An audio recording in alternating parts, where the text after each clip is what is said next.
I'd like to call the deliberative body to order. Mr. Clerk, please call the roll. Senator Barnett. Senator Barrett. Senator Berry. Senator Blackman. Senator Blackwell. Senator Blunt. Senator Boyd. Senator Brumfield. Senator Bryan. Senator Butler. Senator Carter. Senator Chazanall. Senator Chisholm. Senator DeBar. Senator Delano. Senator Dupree. Senator England. Senator Fillingane. Senator Frazier. Senator Gillespie Isom. Senator Harkins. Senator Hartness. Senator Hickman. Senator Hill. Senator Hobson. Senator Jackson. Senator Johnson. Senator Kirby. Senator Ladner. Senator McCon. Senator McClendon. Senator McMahon. Senator Michelle. Senator Mumford. Senator Norwood. Senator Parks. Senator Pope. Senator Rhodes. Senator Seymour. Senator Simmons of the 12th. Senator Simmons of the 13th. Senator Sparks. Senator Suber. Senator Tate. Senator Taylor. Senator Thomas. Senator Thompson. Senator Turner Ford. Senator Whaley. Senator Wiggins. Senator Williams. Senator Younger. Mr. President, a quorum is present. Thank you, Mr. Clerk. Will the senators and guests in the gallery please rise for the invocation to be given by my friend and neighbor, Dr. Lignan Duncan, who is the Chancellor and CEO of Reformed Theological Seminary here in Jackson. The invocation will be followed by the Pledge of Allegiance led by Senator Blunt. Dr. Duncan. I bring you greetings from your friends and neighbors at Reformed Theological Seminary. We're right at the corner of Meadowbrook and I-55. Come visit us sometime. We would love to host you and show you around. Let's go to the Lord in prayer. Almighty and eternal God, Lord of heaven and earth, from whom all authority derives, before whom every ruler must one day give an account, and in whose providence nations rise and fall. We acknowledge this morning that you are righteous in all your ways and wise in all your works. Justice and judgment are the foundation of your throne. Steadfast love and faithfulness go before you. We thank you for the state of Mississippi, for her history, her people, her land, her progress, her prosperity, and especially for the ordered liberty under which we live and labor. We thank you for this Senate, for our Lieutenant Governor and our senators, and for all those whom you have entrusted with the solemn responsibility of public office. Grant, O Lord, to all who serve in this chamber, wisdom that is pure and peaceable, courage that is governed by humility, and judgment shaped by truth rather than passion or pride. Teach them to love what is good, to restrain what is evil, and to pursue policies that serve not private interest, but the common good. Preserve them from the temptations of power. Guard them from cynicism and weariness.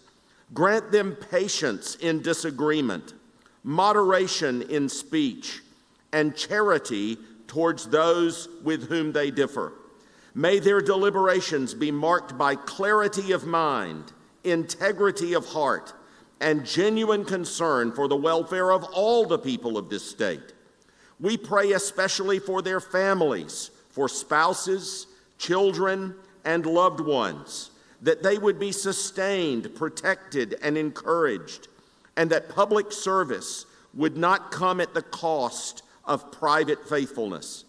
Lord, we ask that you would make Mississippi a place where justice is not partial, where the vulnerable are not forgotten, where honest work is honored, and where peace and mutual respect flourish among neighbors. May righteousness exalt our state, and may mercy temper our judgments. Finally, we confess, unless you build a house, those who build labor in vain. So we ask that you would go before this body today, guide, restrain, correct, and bless, that all their work might be done in a manner that accords with your will and serves the good of all those they represent.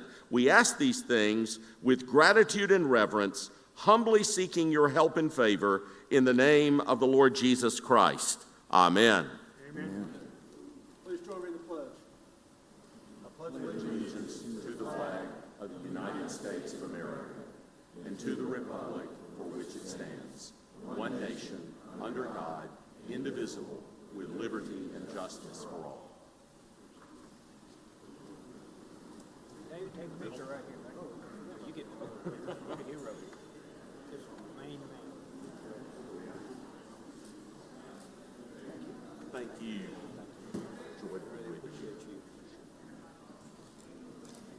Thank you, Dr. Duncan. Thank you for your work, training so many people for the Lord's work here in Jackson. We appreciate you and your influence. Now, the reading of the journal. Senator Blackwell, your recommendation. Thank you, Mr. President. I move we dispense with the reading of the journal. Senator moves to dispense with the reading of the journal. All in favor signify by saying aye. Aye. Opposed, no. The ayes have it. Message and petitions, Mr. Clerk. Mr. President, there are none. Thank you, Mr. Clerk. Committee reports. Senator Blackwell, you are recognized. Thank you, Mr. President. I move we dispense with the reading of the committee reports. Senator moves to dispense with the reading of reports. All in favor signify by saying aye. Aye. Opposed, no. The ayes have it. Next, to the reading of the titles of bills and resolutions, I recognize Senator Blackwell. Thank you, Mr. President. I move we dispense with the reading of the titles of the bills and resolutions. Senator moves to dispense with the reading of the titles of the bills and resolutions. All in favor signify by saying aye. Aye. Opposed, no. The ayes have it. Thank you, Senator Blackwell. Now we'll go to introduction of guests, Senate. Introduction of guests. Senator Chasnow, you're recognized for an introduction. Thank you, Mr. President. In the West Gallery, I'd like for the Senate to make welcome a friend of mine, Mr. Jay Callaway. He's the VP of Governmental Affairs of Truckworks, and he's a former Rankin County resident, and before he did this, he used to be the fleet manager for the Department of Agriculture. Welcome.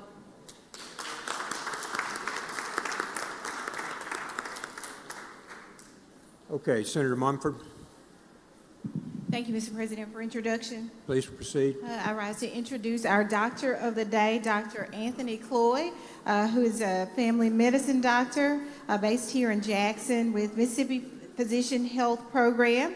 He has with him his medical student, Arjon, and we welcome them to the Senate today. Thank you. Thank you. Senator Barnett. For an introduction. Please proceed, Senator. Thank you, Mr. President. In the North Gallery, we have Ms. Shelley Allen, along with Leadership Jones County. If y'all could please stand on behalf of myself and Senator Harkness, we would like to welcome y'all to the state capitol.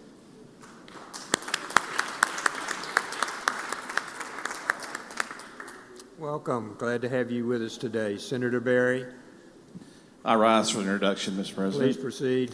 In the West Gallery, the south side, we see that we have youth here with the Mississippi Department of Agriculture as a youth council. There are kids from across the state coming to see how our government works. I'd like to welcome them.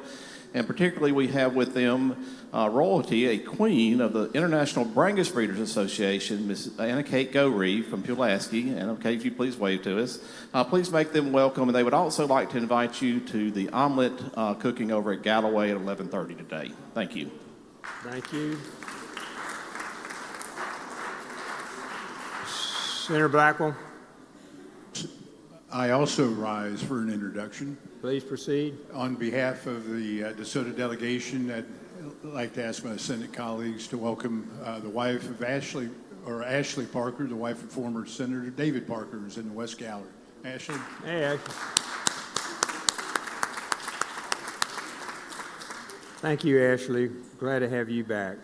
Senator Younger. Yes, Mr. President. In the South Gallery, we have a group of about 20 MSMS students, and they are accompanied by Chuck Yarborough, the Organization of American Historians Teacher of the Year, and Ms. Sheila Horton Brown, who's Student Affairs Assistant. Please give them a warm welcome, Senate.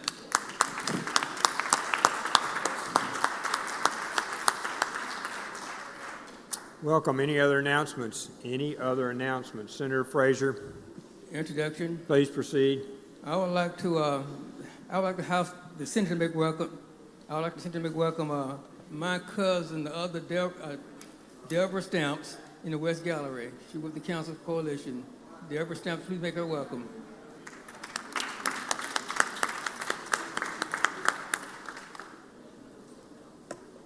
Okay, anyone else? Anyone else? Senator McClendon, I think Vicky's gone for a second. We'll get her announced when she comes back. We'll go quickly to the calendar. Appropriations, Senator Hobson.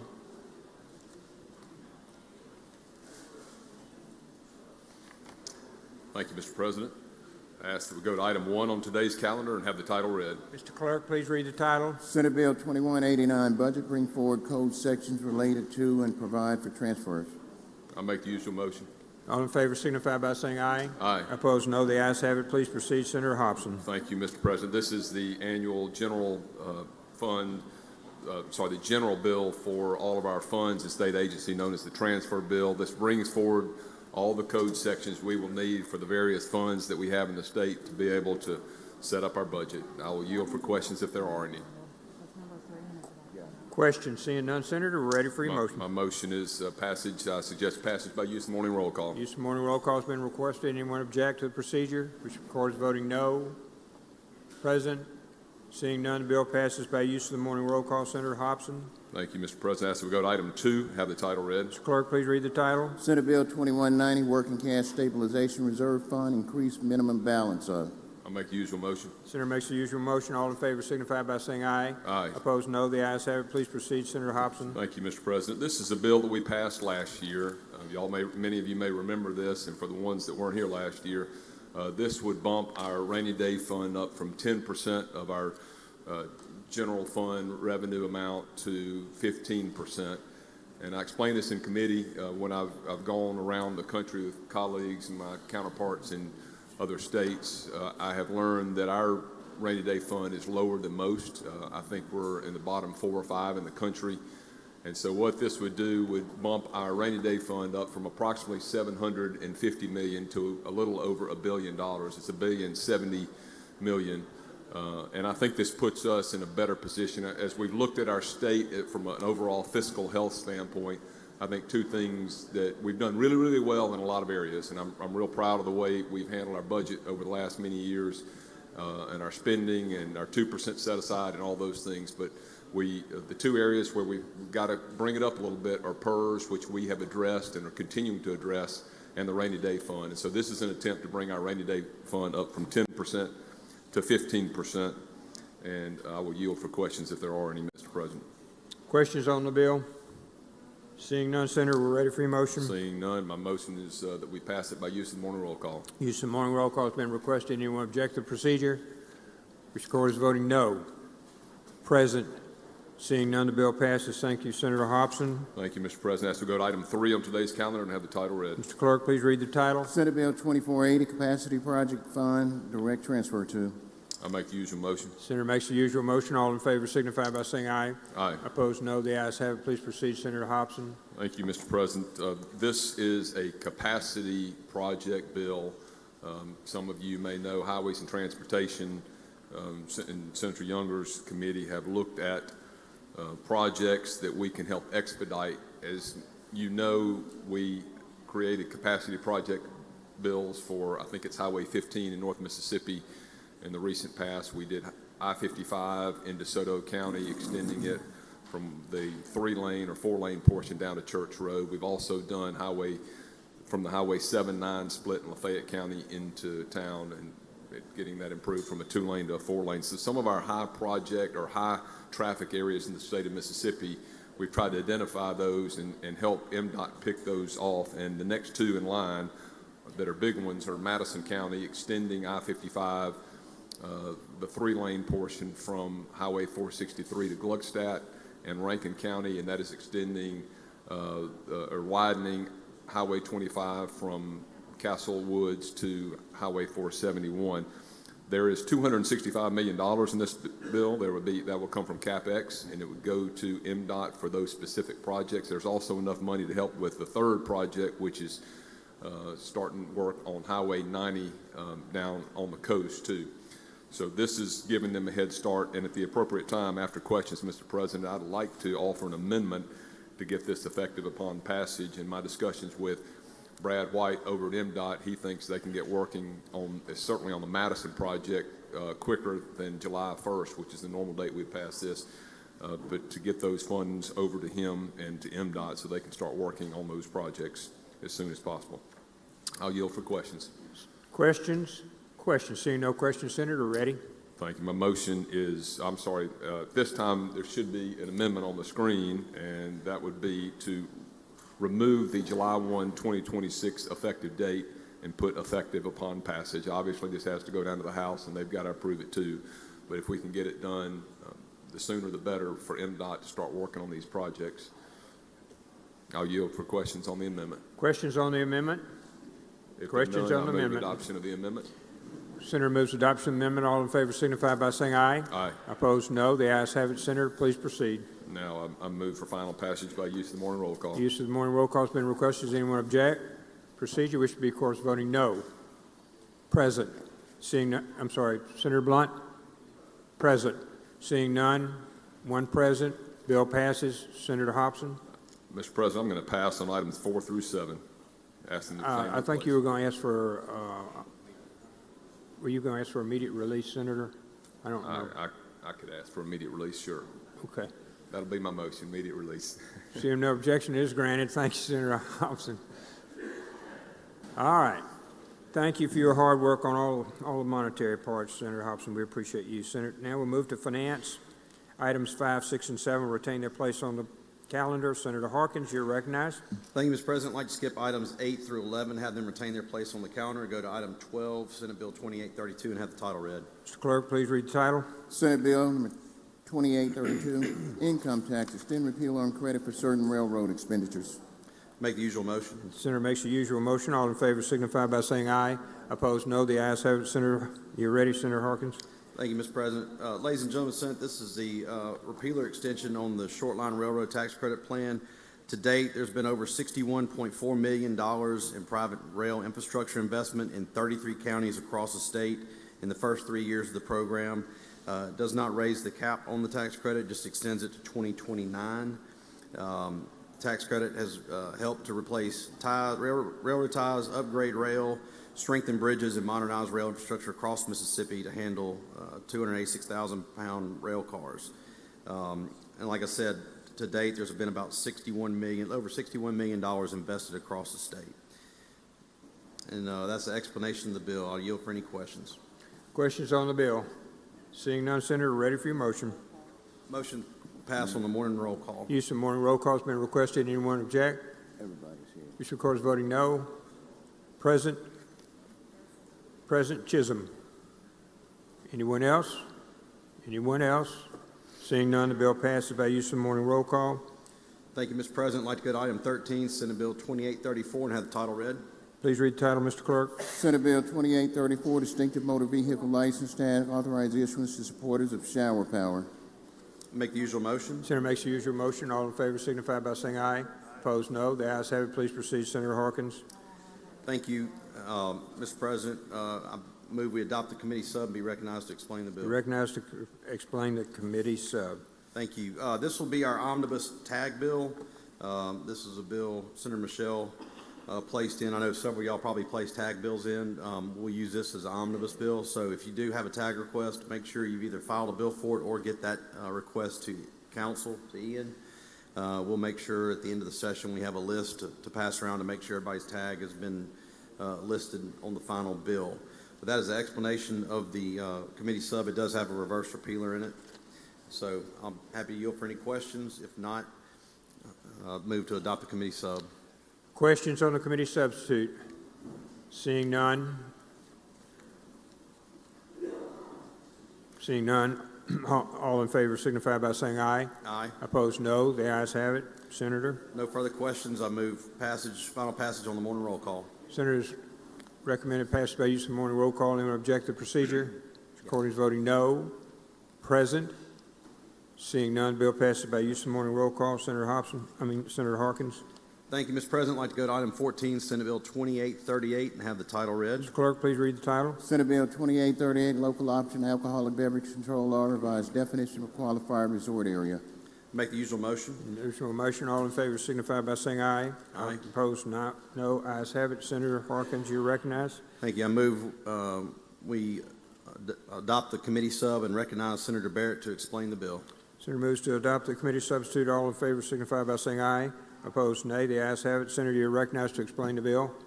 Thank you, Mr. President. Thank you, Mr. Chairman. Chairman Harkin advises that this will be the omnibus qualified resort status bill.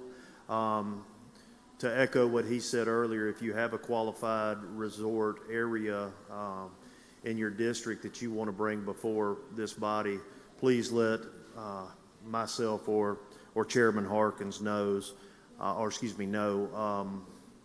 That's a brief explanation of the bill, Mr. President. I yield for any questions. Questions on the bill?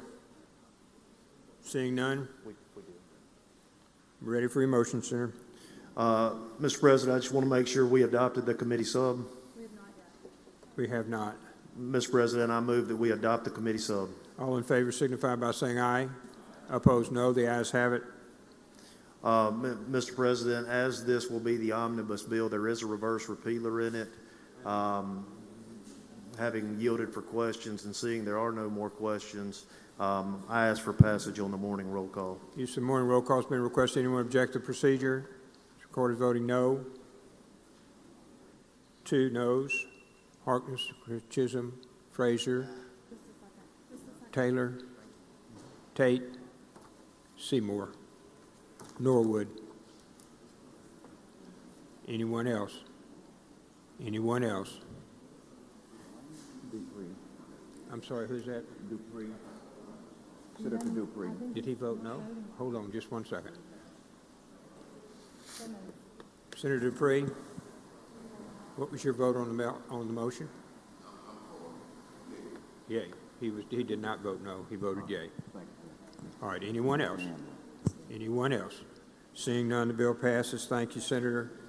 Thank you, Mr. President. I'd like to skip item 15, have it retain its place on the calendar, and go to item 16, Senate Bill 2847, have the title read. Mr. Clerk, please read the title. Senate Bill 2847, final amounts owed state for political subdivisions required to be rounded to nearest 5 cents. Make the usual motion. Usual motion. All in favor signify by saying aye. Aye. Opposed, no. The ayes have it. Please proceed, Senator. Thank you, Mr. President. Recognize Senator Johnson to explain the bill. Senator Johnson is recognized to explain the bill. Thank you, Mr. President. This bill addresses the federal government's decision to no longer produce the penny because of our Constitution and not being able to adjust down the amount of any tax due. We are changing the calculation of any tax due to the state or a local government, including utility associations, where the computation of the balance due will be rounded to the nearest nickel, and that's an explanation of what the bill does.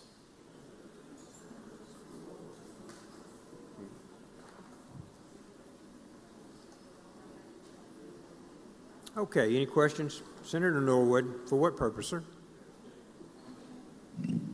Question, Mr. President. Are you for a question, Senator? Yes, sir. Senator Norwood, you're recognized for a question on this bill.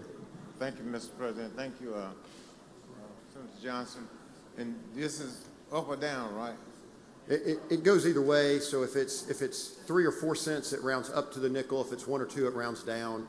The idea is that most people over the course of a few exchanges are likely going to be about at a wash, and so will the government or the collecting entity. And you did say it's governmental entities. Yes, sir. So nothing to do with private businesses. This is just for any state or local government, including government-run water or utility associations. And it's any bill that can be paid with cash will be rounded for the computation. Thank you, Mr. President. Thank you, Senator Johnson. Yes, sir.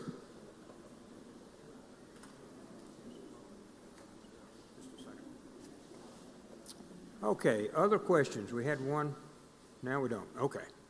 Move passage using the morning roll call. Use of the morning roll call has been requested. Anyone object to that procedure? We should be, of course, voting no. Present. Seeing none, bill passes. We go Senator Harkins. Thank you, Mr. President. I'd like to skip items 17 through 26 on the calendar and have them retain their place, and go to item 27, Senate Bill number 2191, and have the title read. 1726, retain their place on the calendar. Mr. Clerk, please read the title. Senate Bill 2191, use tax, amend purpose for which special fund monies to municipalities may be expended. Make the usual motion. Senator makes the usual motion. All in favor signify by saying aye. Aye. Opposed, no. The ayes have it. Please proceed, Senator Harkins. Thank you, Mr. President. I'd like to recognize Senator Turner Ford to explain the bill. Senator Turner Ford is recognized. Thank you, Mr. President. Thank you, Mr. Chairman. Senate Bill 2191 seeks to revise the purposes by which use tax monies can be expended by municipalities.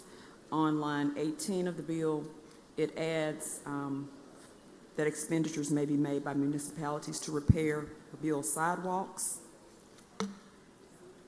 and also the construction, acquisition, and rehabilitation of buildings in the municipalities. And down at line 33, lines 32 through 35, I'm looking at the strike-through version of the bill.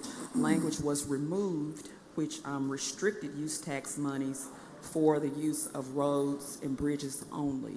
And if you all recall, last year, by way of House Bill 1, it was amended to allow these use tax monies to be used for the acquisition and rehabilitation of buildings.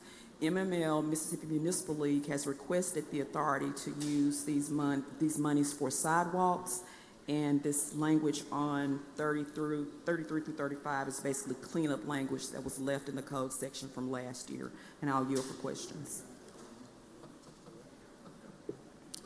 If there are none, I move adoption by use of the morning roll call. Okay, questions we have some, Senator. Senator McClendon, you're recognized. Question, please. Were you for a question, ma'am? Yes, Mr. President. Senator, you're recognized for a question, Senator McClendon. Thank you, Mr. President.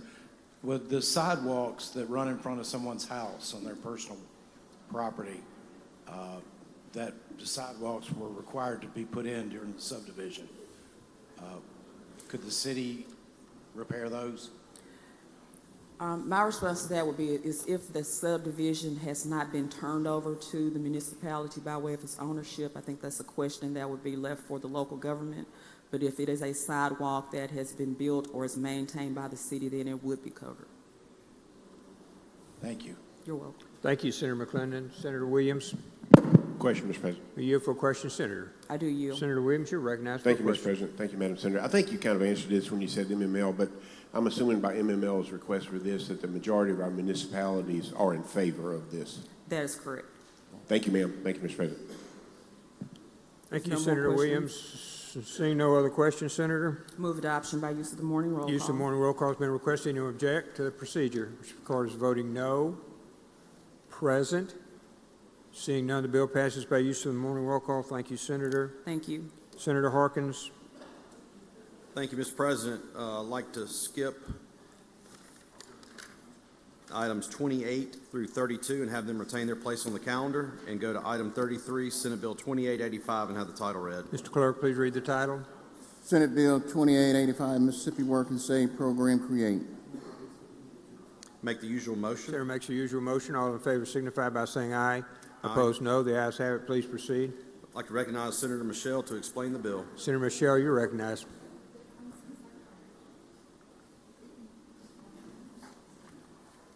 Thank you, Mr. Chairman. The bill before us is the Mississippi Work and Save Program legislation. It may sound familiar because this body passed this bill last year by a vote of 51-0. State employees, federal government employees, mid-sized companies, and large companies are blessed to have great retirement plans. But back home in your Senate district, your small business operator sometimes struggles with being able to put a plan together for their employees. This legislation is for your small accounting firm, your small insurance agent's office, your real estate firms, small dental practice, small medical practice, law firms, restaurant, or retail stores in your district. This legislation is supported by the State Treasurer's Office. It creates a retirement savings program where small businesses can help their employees save and invest in an IRA to supplement Social Security for their retirement. The state treasurer would set up the program. It would be run very similar to the college savings plan. Many of you may have put some money aside for a child or grandchild. I have put some money aside for my grandson's education, and the program is so simple to navigate. You sign up on the state treasurer's website, and you can make periodic payments monthly, or if the stock market dips down a little bit, you think it's a good idea to put some additional money into the fund, you can make a one-time payment.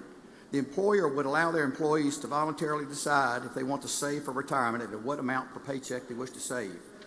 The treasurer's office would select the investment company that would run the plan. All the IRAs are owned by the individual. All investment decisions are made by the individual. It would be a limited number of funds, so it's not too complicated. It would be index funds like an S&P 500 fund. You would have an option to invest in a conservative fund like bonds or money market, or you could have a life cycle fund, which is also known as a target date fund, which is set to mature at about the time you retire, where your investments will be less aggressive and more conservative. We made a few changes to the original form of this bill that made this bill better. At first, it had an oversight committee. We did not think that was necessary. We deleted that language from the original language. It also had fines for employers who didn't participate. We totally removed that. In 5 places in this legislation, I have put that it is not mandatory. It is voluntary for both the employer and the employee. No one will be forced to participate in this plan. It will just be a good option for an employee who wants to start planning for their retirement. Why are we proposing this legislation? Many Mississippians graduate high school, trade school, or college and have no idea what an IRA is. They hope Social Security is going to still be around for them. And we all know that there's confusion out there right now if it's even going to be around in 7 or 8 years. In Mississippi, the average Social Security payment is $1,600 per month. It's estimated that Mississippi small businesses of 10 or fewer employers, over 80% of them lack a plan. But if their company had a plan, Americans are 15 times more likely to save for retirement. In summary, this plan will operate similar to the Mississippi Affordable College Plan or also the deferred comp plan that we have. State employees are very blessed to have 2 retirement plans, PERS and deferred comp. And this would be one opportunity for you to help your small business owner back in your district to put a plan together for their employees. I'll be glad to yield if there are any questions, Mr. President.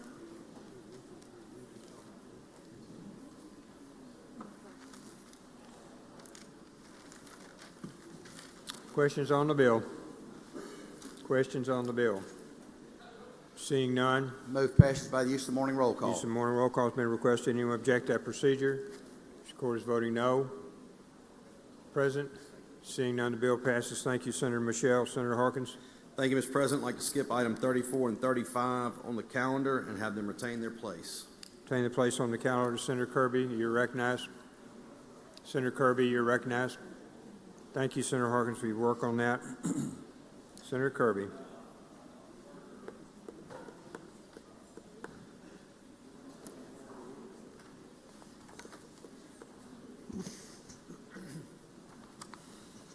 Thank you, Mr. President. I'd like to suspend the rules, take up items 36 through 61 in block.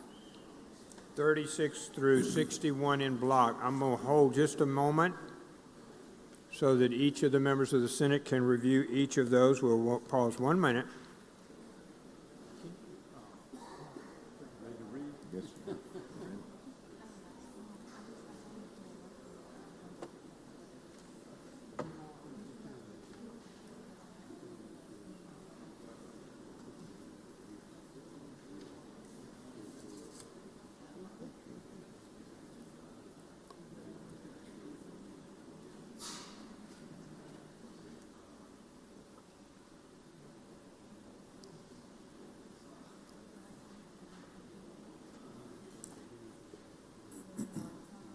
Ma'am.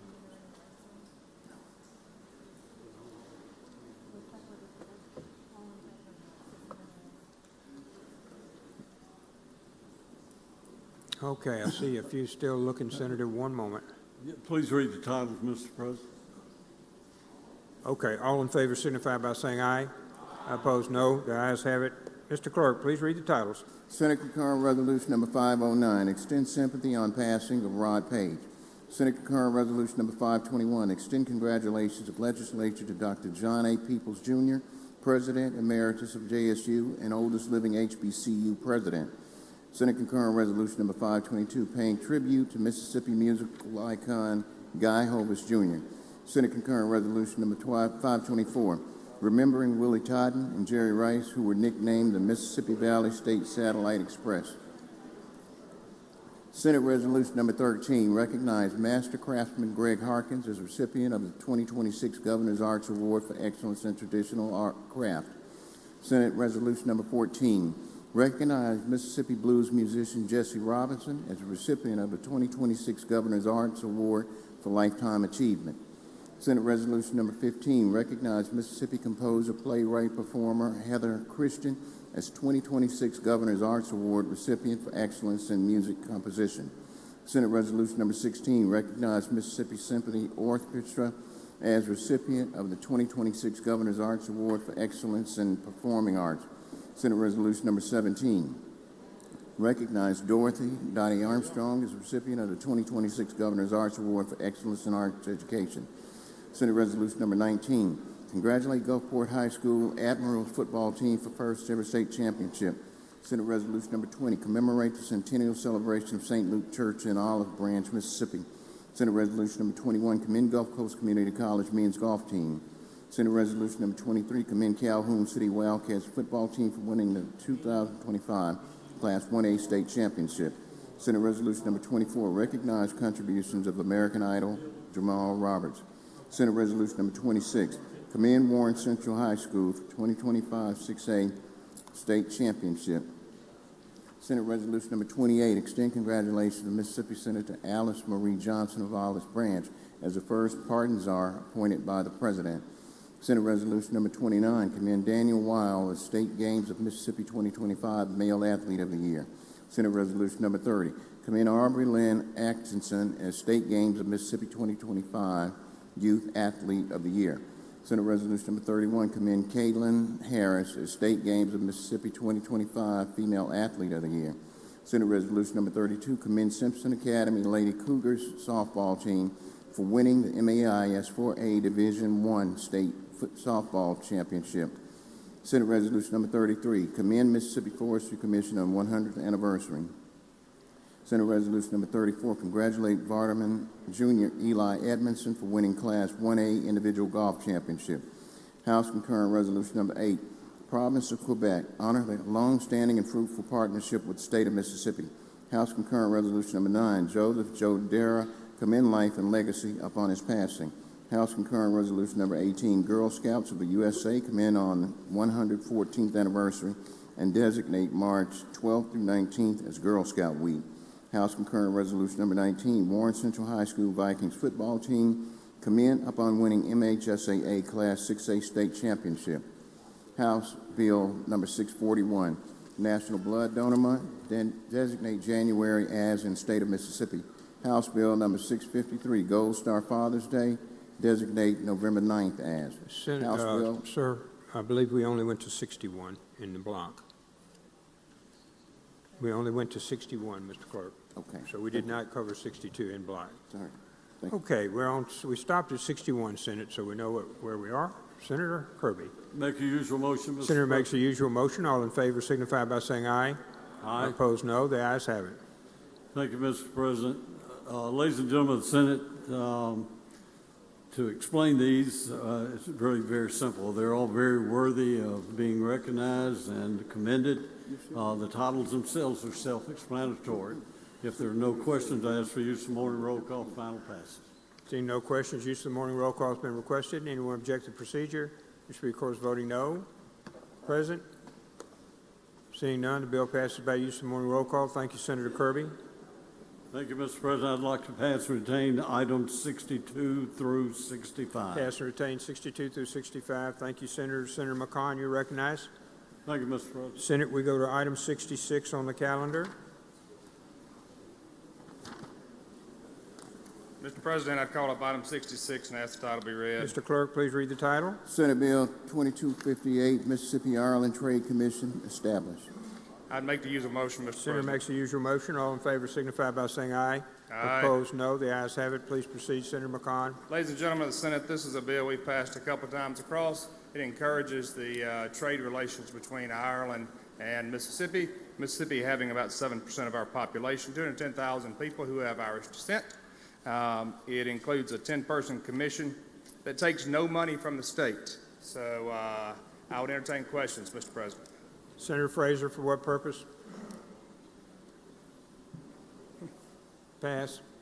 Pass. Thank you, Senator. Any other questions? Mr. President, I'd ask for final passage based upon the morning roll call. Use of the morning roll call has been requested. No objective procedure. Court is voting no. Present. Seeing none, bill passes. Senator Mr. McCon. President, I would ask that items 67, 68, 69 be passed and retain their place on the calendar. 67, 68, and 69 retain their place on the calendar. Senator Younger. Y'all watch the calendar. We'll be moving right along. Senator Young, you're up. Yes, sir. I'd like to call up item and have the title read, please. Mr. Clerk, please read the title. House Bill number 325, Lottery and Gaming Fees, Revised Distribution, State Highway Fund, and Education Enhancement Fund. Make the usual motion. Senator makes the usual motion. All in favor signify by saying aye. Opposed, no. The ayes have it. What this bill does, HB 325, it's the same as the lottery bill that we passed in the Senate, except for there's in-casino sports betting that was already another separate bill, and what we're doing is we're just adding into this and getting rid of the repealer in it. There's $3 million that goes to MDOT on the in-casino sports betting, and this is added to this same bill that we passed on the Senate side. That's pretty much all it is. I yield for any questions.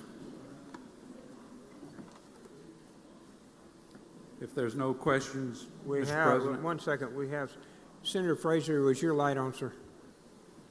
Okay, Senator Yes. Fraser. Do you have a question on the bill, No, sir? introduction later. Okay, one moment. As soon as we finish this bill, Senator Hobson, you recognize, sir? Question, Mr. For President. you for a question, Senator Younger. Yes, sir. Please proceed, Senator Hobson. Thank you, and thank you, Senator Younger. I couldn't hear what you said. Something about sports gaming at casinos. It's in casino sports betting that we already have, and it generates around $3 million a year. This ends it, did you say? No, it adds to this bill. What does it do exactly? It goes to MDOT. Okay, it takes the money from the sports gaming at the casinos and sends it to No, MDOT. it's already going to MDOT. This $3 million for the in-casino sports betting. It's going to MDOT already. And so what is this This change? is putting it with, it's getting rid of the repealer. This just gets rid of a repealer? That's right. No other changes in this bill? No Other changes. than getting Same changing funding as repeaters? usual, yes. Everything else is the same? Everything else is the Nothing same. in else? Everything nothing- over 80 million goes to education on the lottery. Yeah, first 80 million for roads, and the next, That's right. everything else, EEF still, nothing changes there. Correct. And nothing changes about the in-casino sports gaming, correct? That's exactly right. And there's yes. no additional sports gaming in this bill, No. is there? Okay, No. thank you, Senator. Other no- questions? One moment, please. Senator DeBar. Pass. Make the usual, adoption of the morning roll call. Senator moves by adoption of the morning roll call. All in favor signify by saying aye. Opposed, no. The ayes have it. Please proceed. All right. I didn't see a voting no. Was there anyone voting no on the bill? Or voting present on the bill? Seeing none, sorry. Passed by use of the morning roll call. No noes or presents. Okay, we'll go quickly to Senator Young. Let's see, Senator Bryan, you're recognized. I go to item 71 and ask that the title be read. Mr. Clerk, please read the title. 2476, Mississippi Board of Pharmacy authorized to establish an alternative and discipline program for certain impaired licensees. I make the usual motion. Senator makes the usual motion. All in favor signify by saying aye. Aye. Opposed, no. The ayes have it. Mr. President, many professional regulatory bodies have a program where those with substance abuse problems or other problems can voluntarily submit to a process where they will stop practicing for a while or in order to go through treatment. And I think it's generally considered that this is better than disciplinary matters in many cases, and that there are a number of professionals who, after they've been able to get over their short-term problem, are back practicing and don't have on their record a disciplinary action. They continue to be overseen by the board, and the board keeps up and monitors things. This is to allow the Board of Pharmacy to do virtually the same thing that the boards of medical licensure and the state bar are doing, and it allows someone to participate in the program if he volunteers to do so and the board agrees. That's all the bill does. If there are no questions, I suggest use of the morning roll call. Questions? Senator Frazier? I'll come back to you. Seeing no questions? Use of the morning roll call has been requested. Anyone object to procedure? Speaker is voting no. Present. Seeing none. Bill passed by use of the morning roll call. Thank you, Senator Bryan. Senator Frazier, recognized. Thank you, Mr. President. I would like the Senate to make welcome 33 members of the leadership Greater Jackson observing their government in action today, so please make them welcome.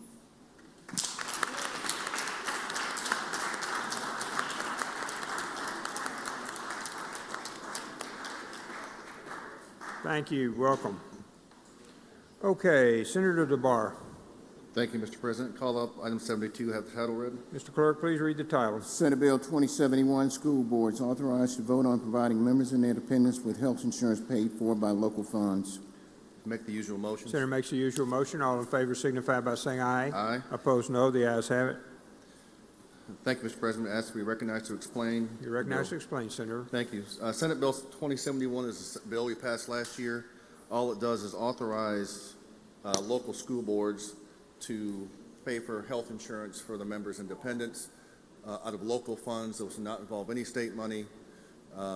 Supervisors, Board of Aldermen for cities and counties allow this already. And so in most areas, school districts are the biggest entity in the county. And so if supervisors and others can do it, why not allow the Board of Trustees for a school district as well? So that's the explanation. Mr. President, I'll yield for any questions. Questions on the bill? Seeing none, Senator. Motion is moved for passage by use of the morning roll call. Use of the morning roll call has been requested. Anyone object to that procedure? Your Speaker is voting no. Bryan, no. Chisholm, no. Hartens, no. Hill, no. Frazier, no. Hickman, no. Anyone else? Simmons, D, no. Mumford, no. Isom, no. Simmons, S, no. Thomas, no. Turner Ford, no. Butler, no. Anyone else? No. Dupree? No. Jackson? No. Pope? I'm sorry. Senator Brumfield, no. Norwood, no. Anyone else? Anyone else? Bill passes with the noes recognized. Senator? Thank you, Mr. President. Call item 73 up. Have the title read. Mr. Clerk, please read the title. Senate Bill 2072, Education Enhancement Funds, revised date of issuance and distribution of procurement cards or digital solutions for classroom supplies. Make the usual motions. Senator makes the usual motion. All in favor signify by saying aye. Aye. Opposed, no. The ayes have it. Please proceed, Senator. Thank you, Mr. President. All this bill does, it deals with the classroom supply cards that teachers receive every school year to go buy supplies for their classrooms, moving the date back from August to July 15th. A lot of the school districts, the teachers are buying their supplies in July. Some schools now start with a modified calendar July 18th. And so all this does is gives them more time to buy their supplies. And the Department of Education says, yeah, it'll be a crunch to get the cards out, working with DFA, but they think it'll happen for sure. So that's the explanation of the bill, Mr. President. I'll yield for any questions.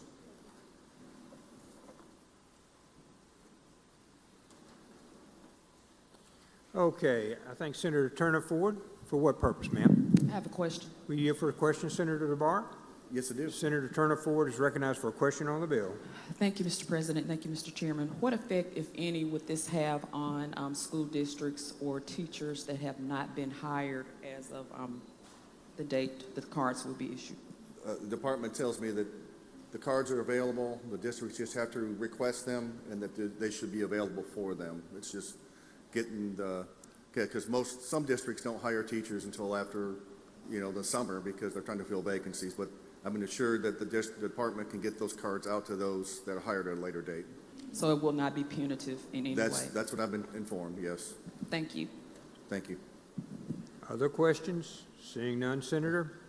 My motion is we move by passage by the use of the morning roll call. Use of morning roll call has been requested. Anyone object to procedure? Court is voting no. Present? Okay. Bill passes by use of the morning roll call. Senator DeBar. Thank you, Mr. President. Call the next item 74 up and have the title read. Mr. Clerk, please read the title. Senate Bill 2099, Education require public schools to adopt policies prohibiting or restricting cell phone possession or use by students in class. Make the usual motion. Senator makes the usual motion. All in favor signify by saying aye. Aye. Opposed, no. The ayes have it. Please proceed. Thank you, Mr. President. This is a bill that we passed last year as well, dealing with cell phone policies and so forth. All it does is require a school district to adopt a policy and submit that policy no later than January 1st of 2027 to the Department of Education, laying out their policy and what that may be. We give no direction as far as punitive measures and so forth. That does include exceptions as well. So if in cases of emergency, we have an APRN can do an excuse, or if the cell phone is required for an IEP, or cases of emergencies. Students may be suspended or expelled from attendance for sufficient cause, but in no case may the sufficient cause be for suspension consist only of the violation of the cell phone. So like I said, this just requires that each district adopt a policy and provide that to the Department of Education by January 1 of 2027. That's the explanation, Mr. President. I'll yield for any questions. Questions on the bill? Seeing none, Senator, we're ready for your motion, sir. Move for passage by use of the morning roll call. Use of the morning roll call has been requested. Anyone object to the procedure? Court is voting no. Present? Seeing none, the bill passes by use of the morning roll call. Senator Barr. Thank you, Mr. President. Call the next item 75 up and have the title read, please. Mr. Clerk, please read the title. Senate Bill 2103, School Councils, the lead requirement of councils to abide by the American School Council Association Code of Ethics. Make the usual motions. Senator makes the usual motion. All in favor signify by saying aye. Aye. Opposed, no. The ayes have it. Mr. President, I ask that you recognize Senator Hill to explain the bill. Senator Hill, you're recognized. Thank you, Mr. Chairman. Mr. President, all this bill does is delete the statutory requirement for Mississippi school counselors to abide by the National Association of School Counselors Code of Ethics. It just brings local control back to our schools for whatever policies that MDE or the local schools want their counselors to abide by.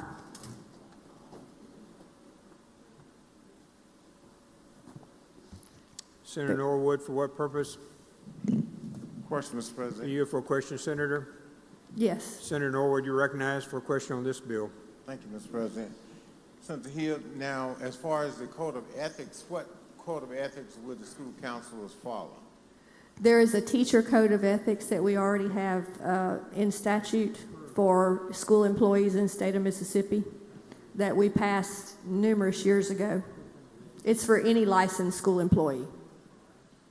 But now, as far as the school counselors now. They're a licensed school employee. So as far as there would not be any confidentiality issues that would be impacted as a result of this, because I'm looking at the National Counselors Code of Ethics.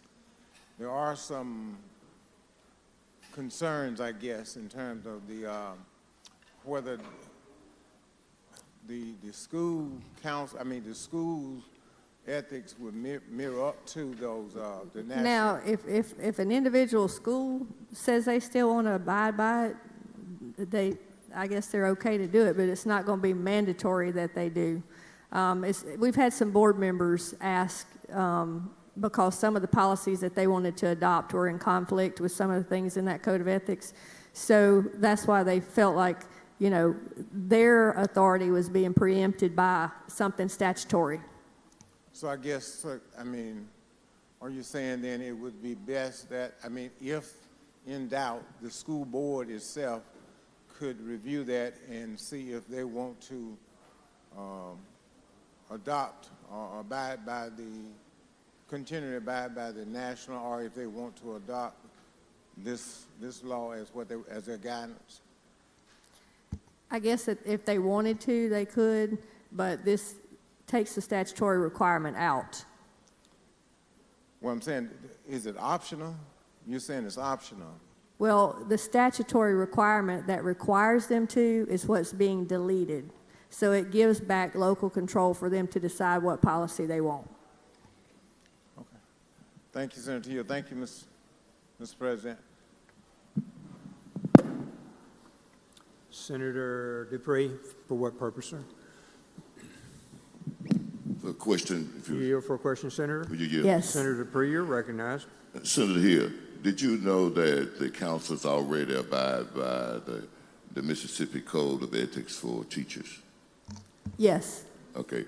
So then if you know that already, then you know that the counselors have a higher code of professional code of ethics that protects confidentiality and a lot of the things that the Mississippi Code does not. Correct.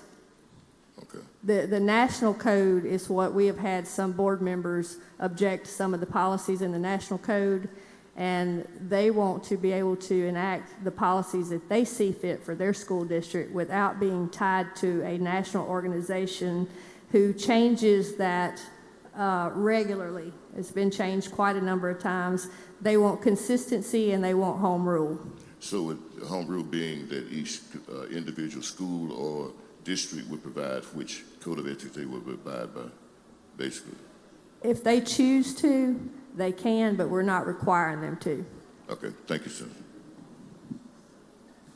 Other questions? Seeing none, Senator, we're ready for your motion. My motion would be title sufficient, do pass. No, not the right one. Use of the morning roll calls. Is there another question? No. Oh, I'm sorry. I'm still in committee mode. I'd ask for passage on the morning roll call. Uh-oh.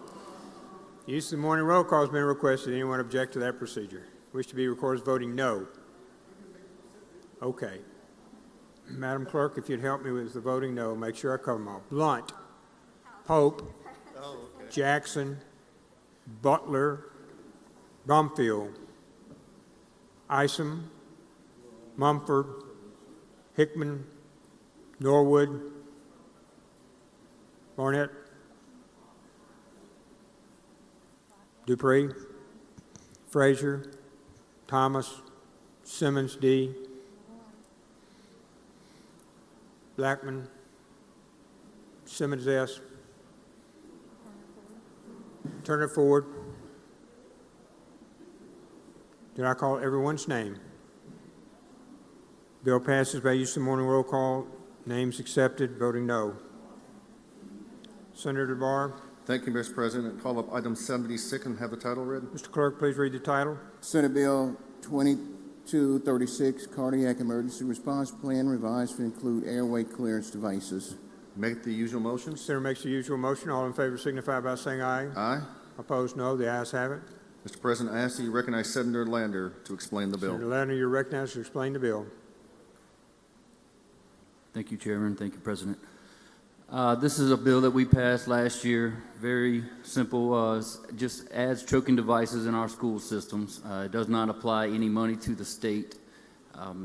It is a cheaper motive for us to put a choking device in a system that sometimes is easier to use smaller devices as such, you know, instead of something you can't carry or maneuver in tough situations.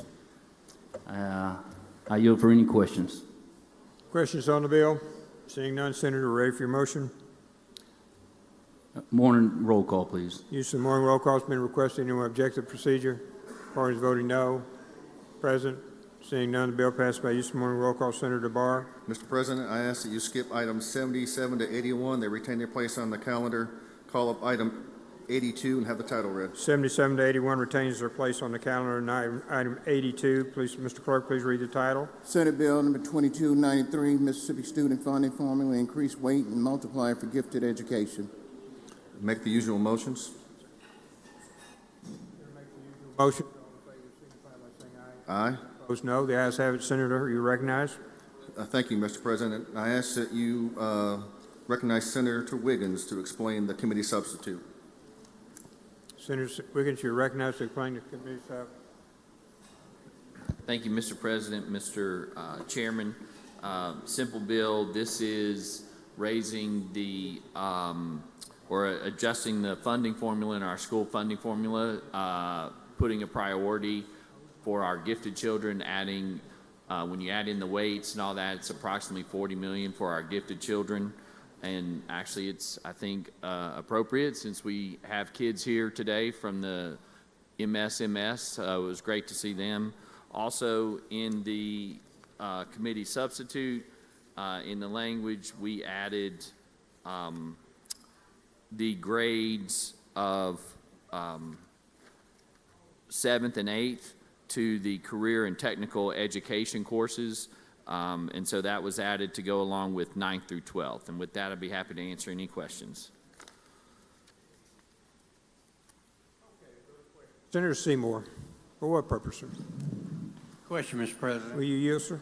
Yes. Okay. Thank you, Mr. President. Mr. Chairman, we're adding 7th and 8th grade to the CTE program? Correct. In the funding formula, yes. Oh, thank you. Senator Dupree, you're recognized for what purpose, sir? Mr. President, for a question. You for a question, Senator Wiggins? Yes. Senator Dupree, you're recognized. Mr. Senator Wiggins, as I read this, it says that it also applies to charter school, district or charter schools. Can you explain that for me? I don't know where you read. Nothing that we did.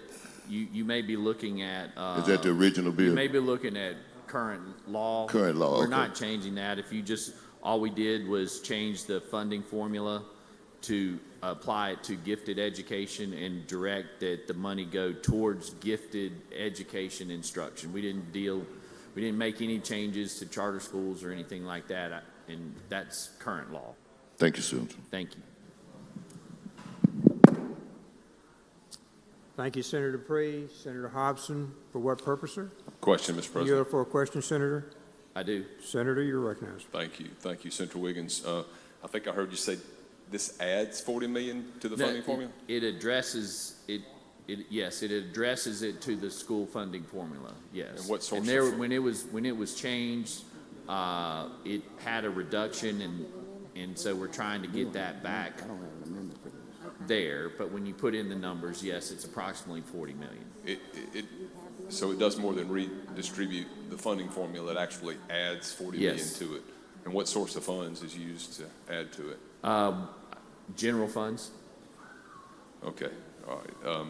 Thank you. I will, and to that, I defer to yourself and Chairman DeBar on working through the formula on the amounts. The purpose was to address the gifted education that has not been, that a lot of folks feel has not been properly addressed. And according to the Gifted Association, when they were up here, they met with us, and when we changed the school funding formula, it became a net negative to them, and so we're trying to get that back. Yeah, I'm all for helping on the funds for the gifted students, but we already passed.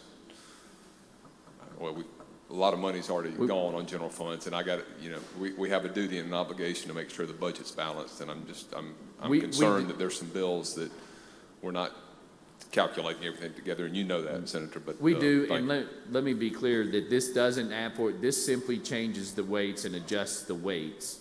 There's no like money mentioned in here. I understand it's a formula and all that. But it adds 40 million of general If you're, funds. if to the you're budget. projecting that out. Yeah, thank you, Senator. For motion at appropriate time. Okay. Questions on the bill? Senator Blunt. Thank you, Mr. President, for a question. Please proceed. Yes. Thank you, Mr. President. Senator Wiggins, the bill that came out of the committee would, as it relates to gifted children, would increase the weight and secondarily require that the money that weight generates be specifically dedicated to gifted education. Is that correct? That is correct. Okay. The other weights in the formula, low income is a weight. Is there any requirement that the money generated by the low income weight be spent to educate low income children? Not in this committee substitute that's before you. What We about didn't- the weight? This is for gifted children, and I don't know all the nuances of this funding formula that we did a couple years ago, but this is simply addressing the gifted.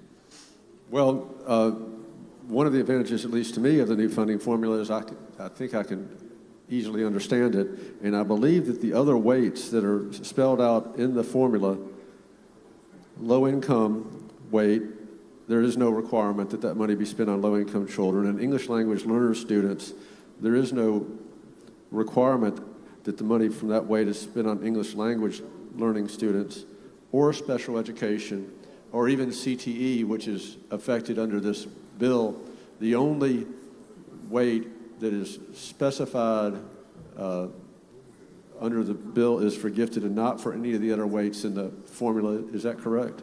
That's correct, Senator Blunt, and as I stated in committee, that it is about time that we stood up for our gifted children. We do a lot for a lot of children in this state, including the ones that you've mentioned.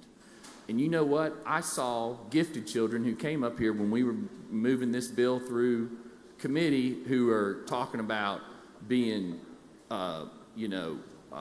astronauts and studying that. And this state, in my opinion, and why I brought this bill forward is because we have not stood behind those kids to the degree that we've stood behind others. Now, people may disagree with that, but I think those kids deserve this. And let me say, Mississippi's Teacher of the Year is a gifted teacher, and she agrees 100% with this.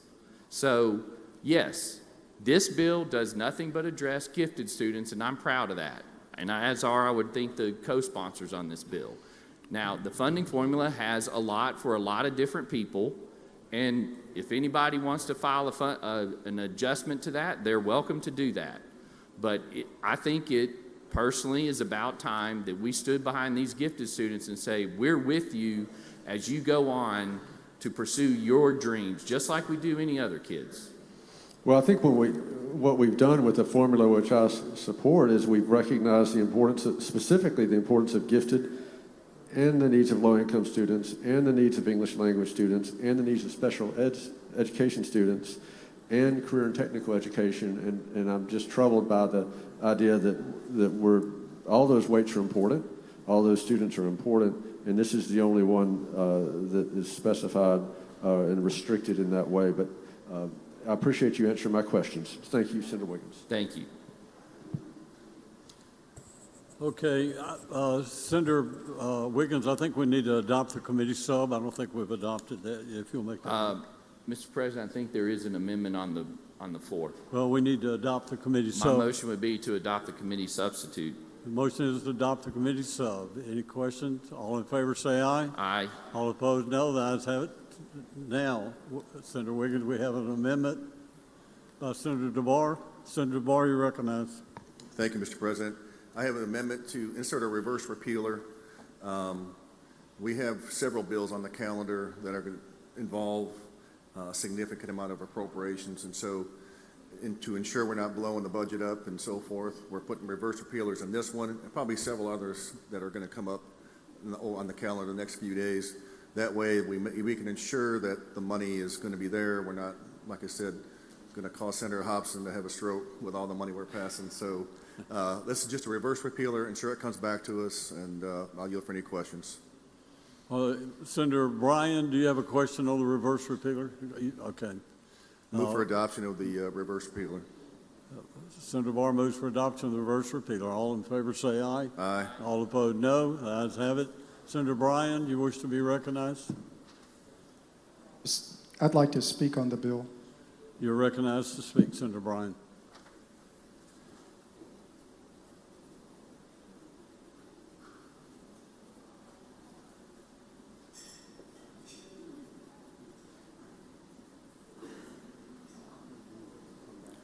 Honestly, Mr. President, this is one of the reasons people don't let me get around sharp knives anymore.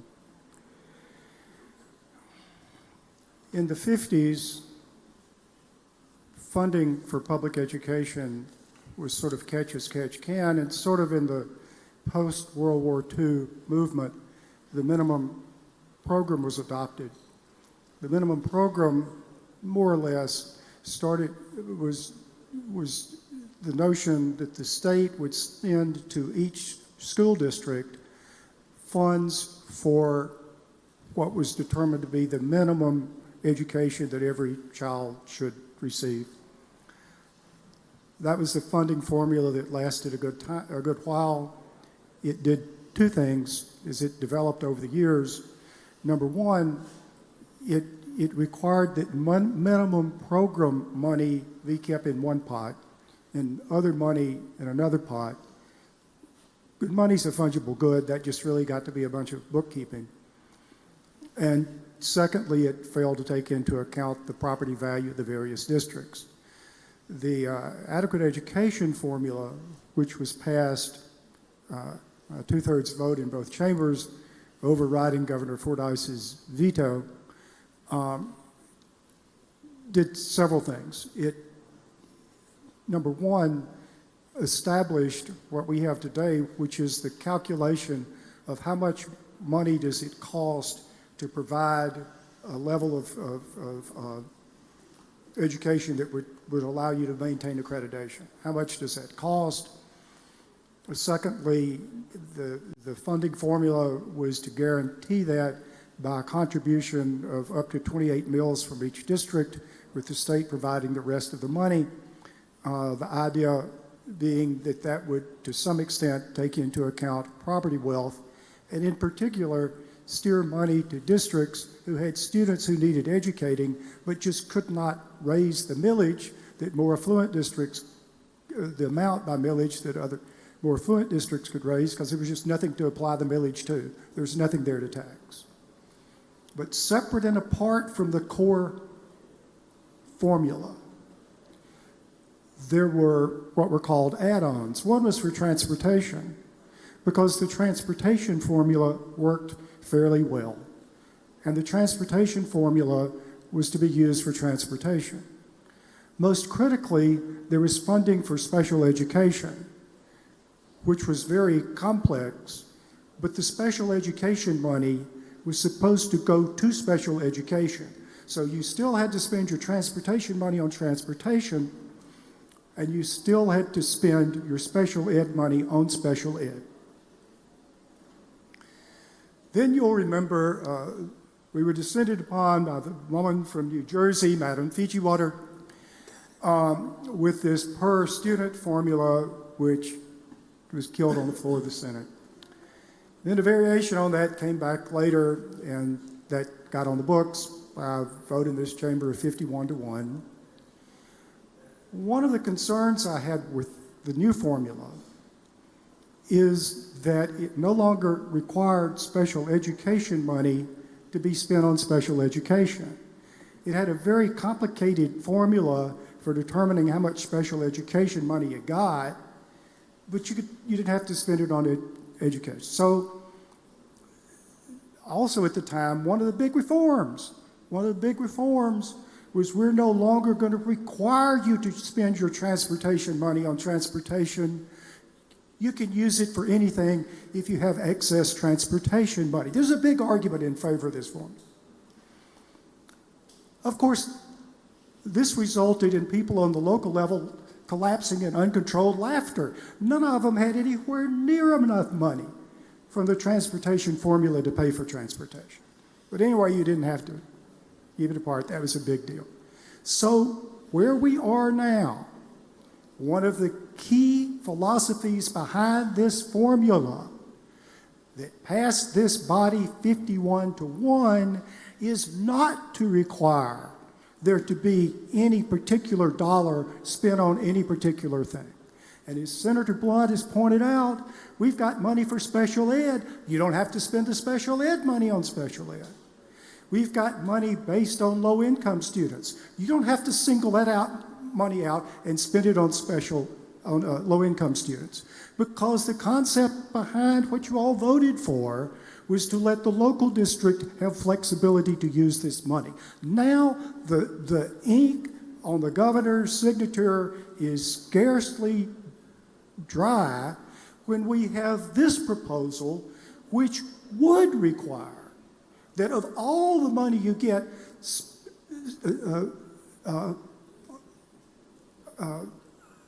gifted student funding, and gifted student funding alone must be set aside and isolated and go for gifted students. Senator Hill, did you have a question?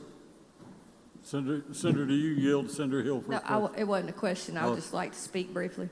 Okay. All right. Senator Hill, you're recognized to speak. I'll be very brief. When I taught school, the worst thing that I was told that I had to do was teach all children the same, because all children are different. Gifted students are different. Kids that are geared up to do welding are different. All kids are different. And this gifted funding is crucial. These kids need a different way of being educated, just like any other child would need. And the funding formula that we passed, the new funding formula, I think Senator Bryan and I might have been the only two in here that voted against it.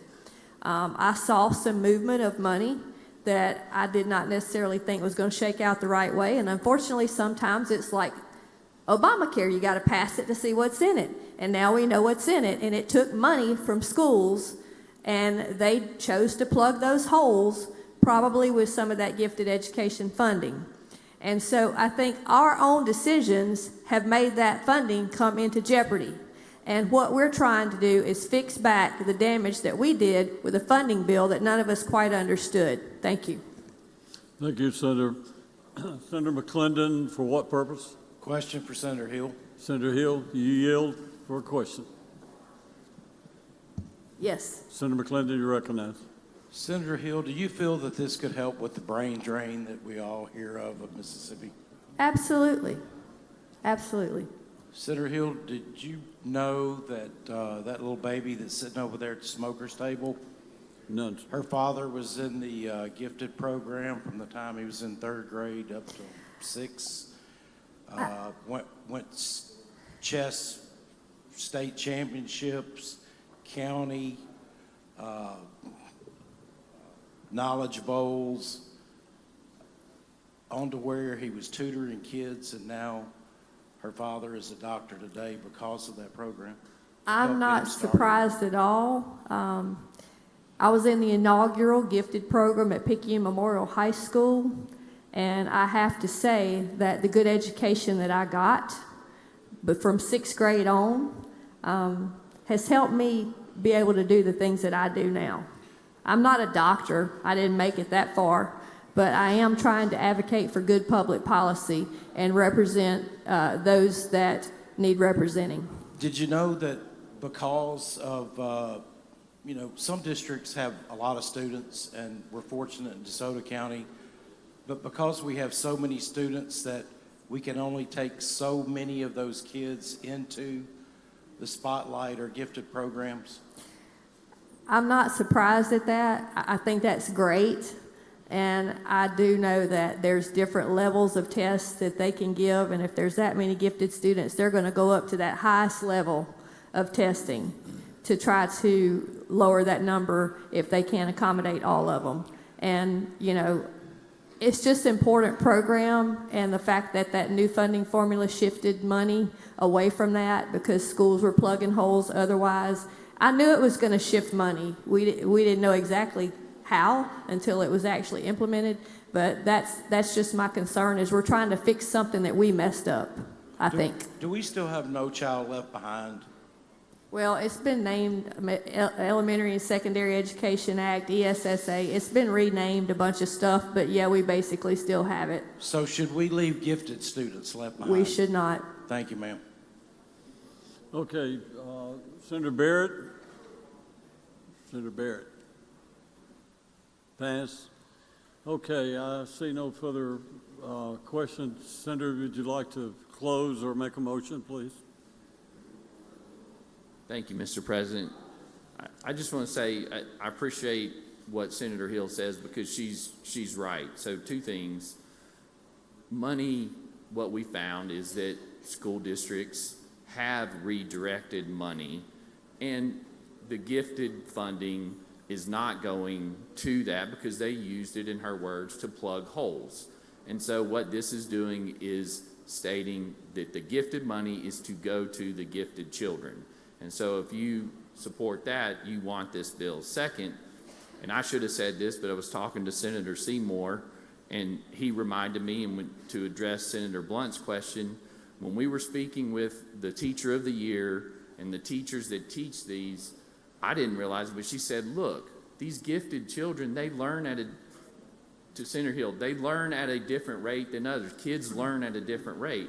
And she says, I know that these kids, what I'm teaching, can pick it up in 5 or 10 minutes, but the other kids, it takes them longer. And so what do I do with that? They can go and learn at the level that they can, while she can spend her time on the level of the children that need that. And that's what we're trying to do here with this bill, is to direct the money to the gifted education and prevent it from going other places. And so, Mr.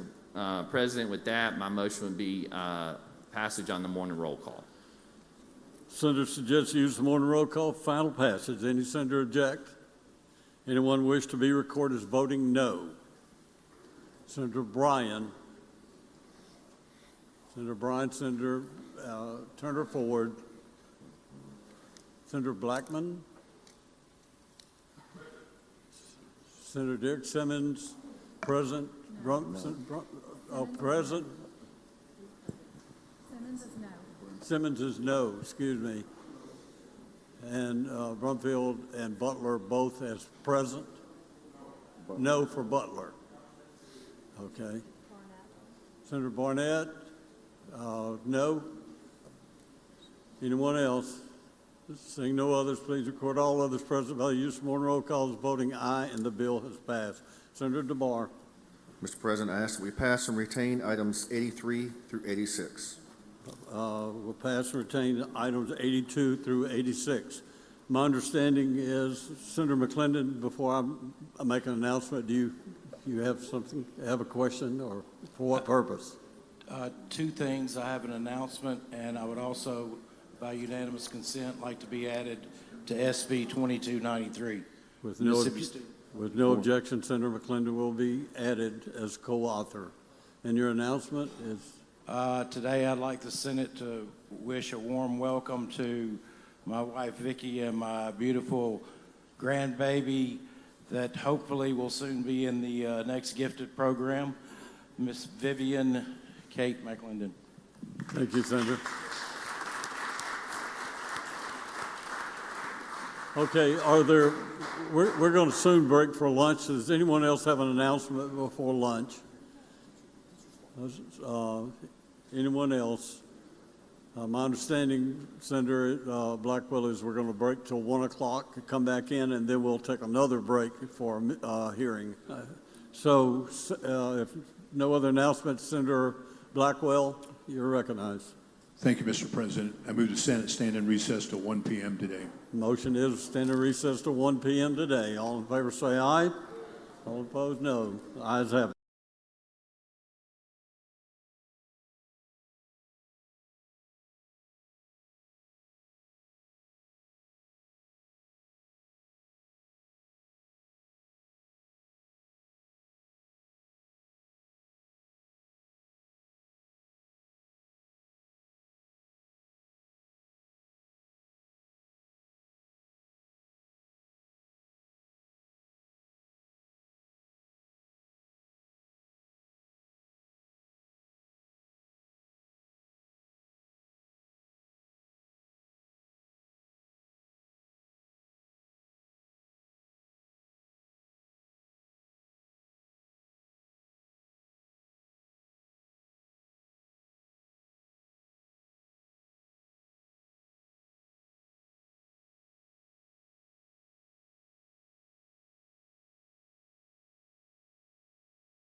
I'd like to call the Senate to order.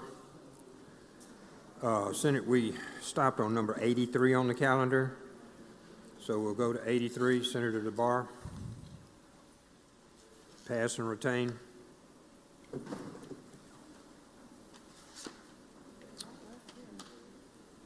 One moment, please.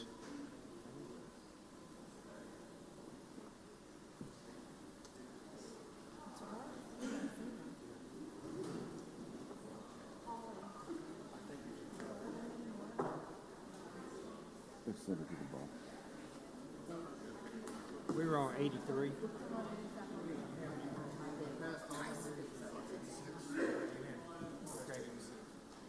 Okay, that's fine, thank you. Okay, Senator Barr passes to number 86. Senator Bryan, number 87 on the calendar.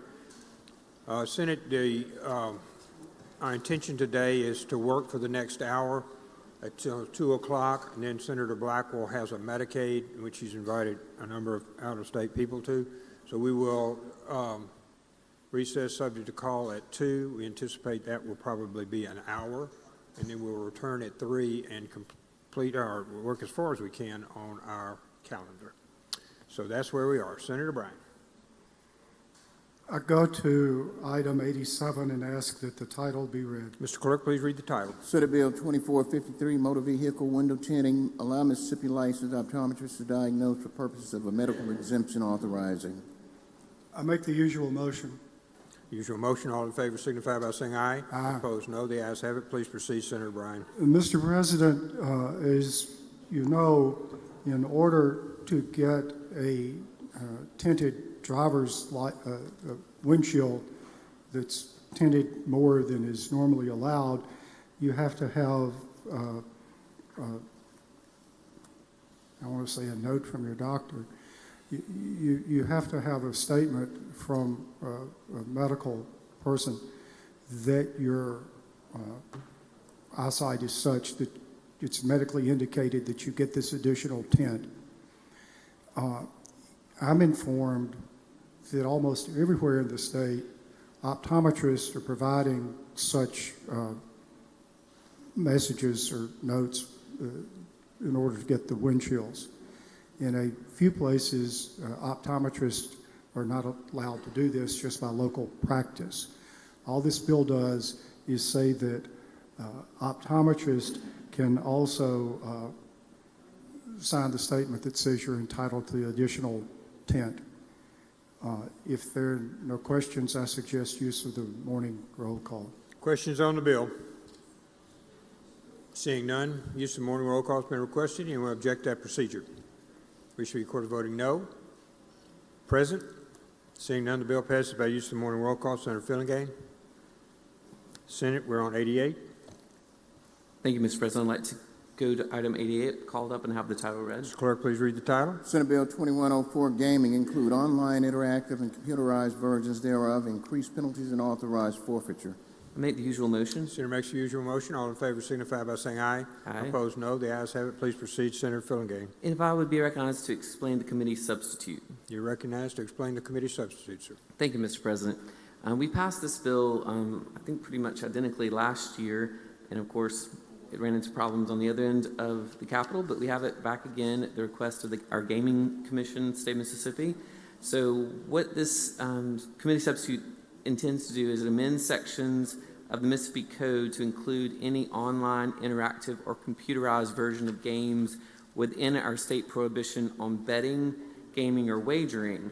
And we are targeting the sweepstakes casinos explicitly includes online sweepstakes casino-style games in the illegal gaming definition, and then it lays out the penalties. And the reason for this is our Gaming Commission has identified a number of these offshore and illegal, mobile sports betting operations, and when they go after them or try to, the current penalty is only like $500. So obviously they're making so much money that they're willing to continue operating as is, and if they ever get caught, they're happy to pay the $500 that our current statutes provide for.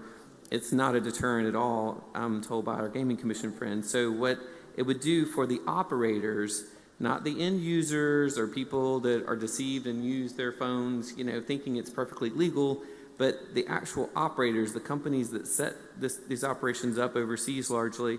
It elevates the violations by the operators from the current misdemeanor to a felony offense. Operators, promoters, or facilitators of the illegal online gaming could face up to 10 years in prison and fines of up to $100,000, along with forfeiture of their, assets that they use to conduct these illegal gaming operations. The venue, it allows for some flexibility because it's hard to know, you're playing and where they're operating from. So it gives the prosecutors a couple of options of either being prosecuted in the county where the offense occurred or in Hinds County, our state capital.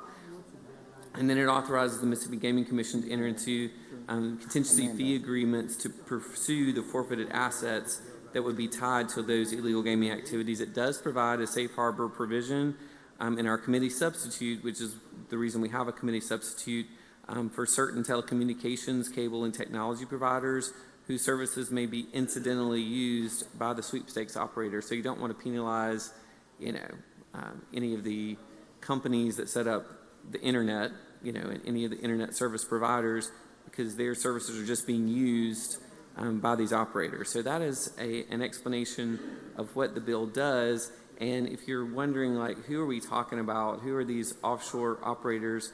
They include companies like Bovada, MyBookie, BetWell, and BetOnline.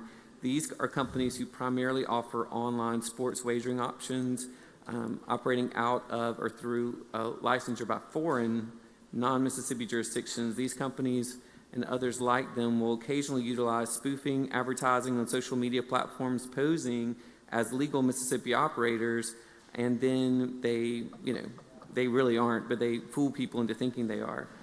So the Mississippi Gaming Commission has tried to target these sweepstakes casino operators such as Chumba Casino, Fortune Coins, Hoopla, etc., some of which are based in the U.S. and some outside of the U.S. jurisdiction.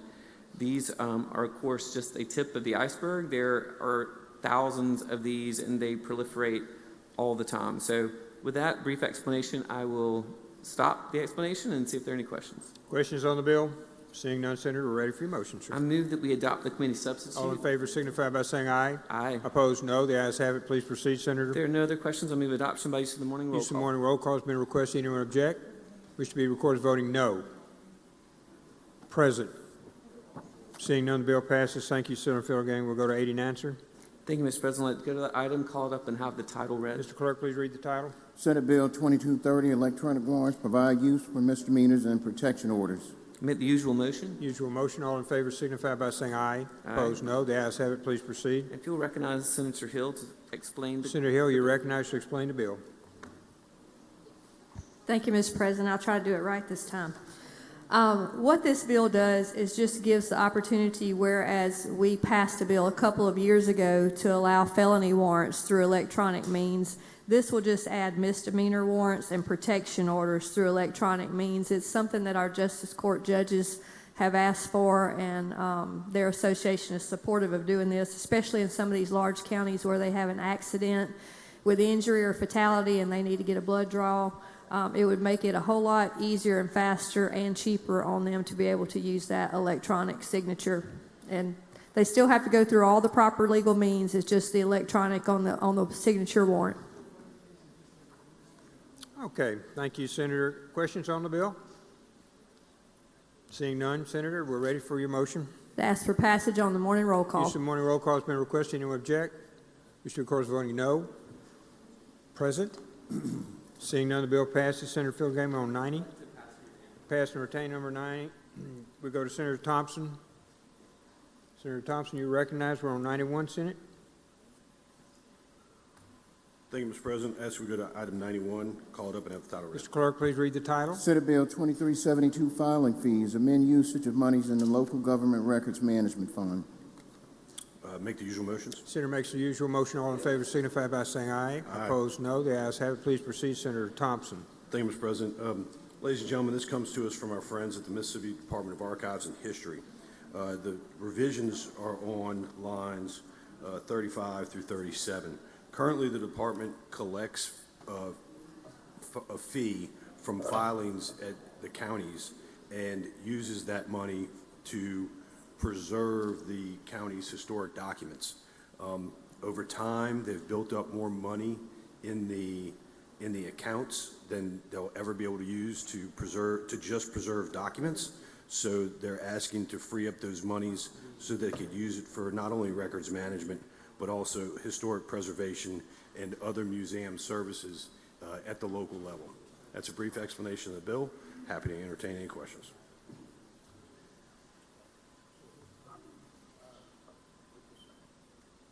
Okay, questions on the bill. Senator Hill, for what purpose, ma'am? Friendly question. Will you yield, Senator? Of course. Please proceed, Senator Hill. Do you know if they've notified the counties, you know, some of them might be dragging around and getting this done. I guess that's my concern on the preservation of the records. Do they seem to indicate that all the work is pretty much done, or they would still have enough money to do this if they have this other alternative use? They say they've got plenty of money to keep doing the records plus shift some of the funds? That's correct. Okay, thank you. Yes, ma'am.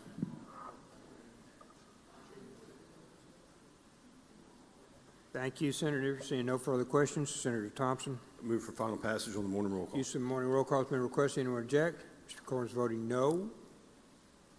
Present. Seeing none, the bill passed by use of morning roll call. Number 92, Senator Thompson.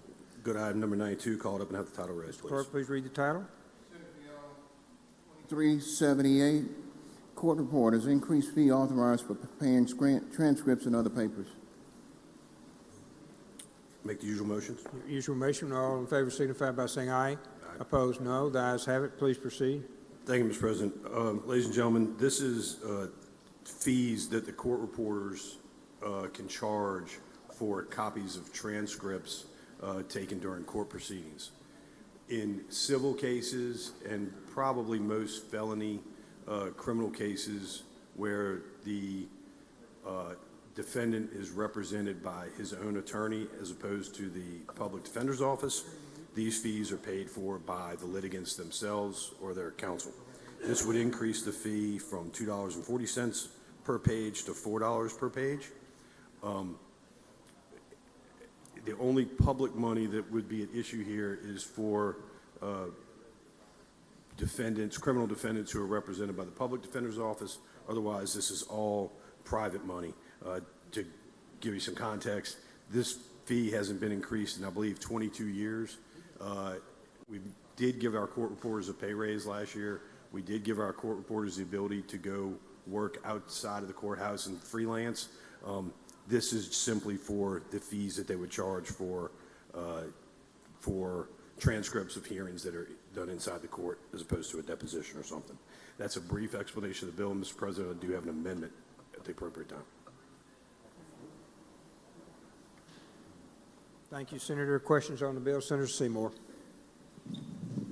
Question, Mr. For President. you for question? Yes. Please proceed, sir. Thank you, Mr. President. Mr. Chairman, between discovery and a lot of these reports, you can run 1,000 pages real quick. You don't think that'd be a little bit burdensome on some defendants? I think that The cost of in the cost of litigation, transcript fees are not the things that keep me up at night. They tend to be pretty moderate, and this is something that in discovery, if you're talking about in civil discovery, deposition transcripts, we pay more than $4 a page right now. Thank you, Mr. Chairman. Yes, sir. This is just for hearings inside the courthouse. Questions on the bill? Senator, we're ready for your motion, sir. I'd like to be recognized to offer and explain the amendment. You're recognized. So during discussions following committee, we thought it was a good idea to make sure that that there were some guidelines or guideposts on the transcripts themselves to make sure that to avoid those excessive costs. We would add on line 10, the court reporter shall use such font, spacing, indentation as practical to reasonably minimize the number of printed pages. It's a brief explanation of the amendment. Happy to entertain any questions. If there are none, I move for adoption of the amendment. Questions on the amendment? Seeing none, all in favor signify by saying aye. Aye. Opposed, no. The ayes have it. Senator Thompson, we're ready on the bill, sir. Move for final passage on the morning roll call. The morning roll call has been requested. Anyone wish to be recorded as voting no? Chisholm, no. Harkins, no. Anyone else? Anyone else? Seeing none, the bill passed by use of morning roll call. 2 negative votes. Please record those. Chisholm and Harkins. 83, pass and retain. 94, pass and retain. 95, pass and retain. Senator Younger. 96 on the calendar. Call up the item and ask the title be read, please. Mr. Clerk, please read the title. Senate Bill 2266, Memorial Highways, designate a segment of U.S. Highway 98 in Greene County as the Michael Robbins Memorial Highway. Make the usual motion. Senator makes the usual motion. All in favor signify by saying aye. Opposed, no. The ayes have it. Please proceed, Senator. Ask to explain the community substitute and ask to be recognized. You're recognized to explain the committee substitute, sir. What we're doing here is we just changed this to 1 mile, and that's pretty much it. Are there any questions? If there are none, morning roll call. No, we got to adopt the amendment first, sir. Oh, adopt the committee sub, I'm sorry. All in favor signify by saying aye. Opposed, no. The ayes have it. Now we're ready, Senator. Make use of the morning roll call. Use of the morning roll call has been requested. Anyone object to the procedure? Which records voting no. Present? Seeing none, the bill passes. Thank you, Senator. We're on 97. I'd like to ask to suspend the rules and go with 97, 98, and 99, take all those up in one block. One moment, please. Senate, please observe 97, 98, and 99. Correct. Okay, Senator. All in favor signify by saying aye. Aye. The ayes have it. Senator, you're recognized to request them to read the bill. Have the title read, please. Mr. Clerk, please read the titles. Senate Bill 2267, Memorial Highways, designate certain honoring Judge Lloyd Gilmer Spivey III and amend designation rules for Senate Bill number 2393. Scenic Byways, designate certain segments of road in Chickasaw County as the Davis Lake Road Scenic Byway. Senate Bill number 2629, Memorial Highways, designate a segment of Mississippi Highway 32 in Calhoun County as the Joe Tunnel Memorial Highway. Usual motion. Use motion. All in favor signify by saying aye. Opposed, no. The ayes have it. Please proceed, Senator. Any questions? If there are no questions, I ask for adoption of the morning roll call. Questions? Seeing none. Use of the morning roll call has been requested. Anyone object? Of course, voting no. Present? Seeing none. All three passed by use of the morning roll call. 100, Senator Younger. Ask the title be read, please. Clerk, please read the title. Senate Bill 2643, Memorial Highways, designate a segment of Mississippi Highway 550 in Lincoln County as the Lamar Smith Memorial Highway. Usual motion. Usual motion. All in favor signify by saying aye. Opposed, no. The ayes have it. Please proceed. I would like to add an amendment to this bill, please, sir. Reverse repealer. One moment, please. We don't have the amendment, Senator. One moment, please. You got it.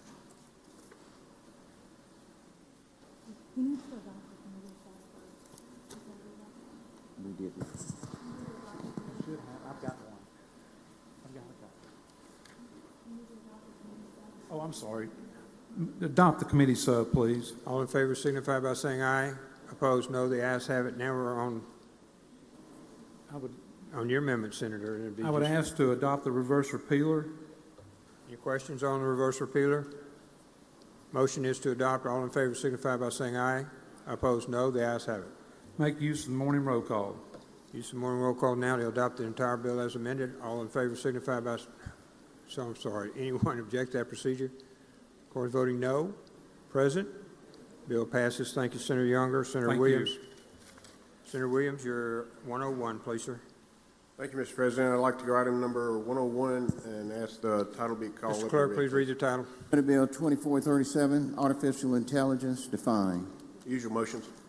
Senator makes the usual motion. All in favor signify by saying aye. Opposed, no. The ayes have it. Senator.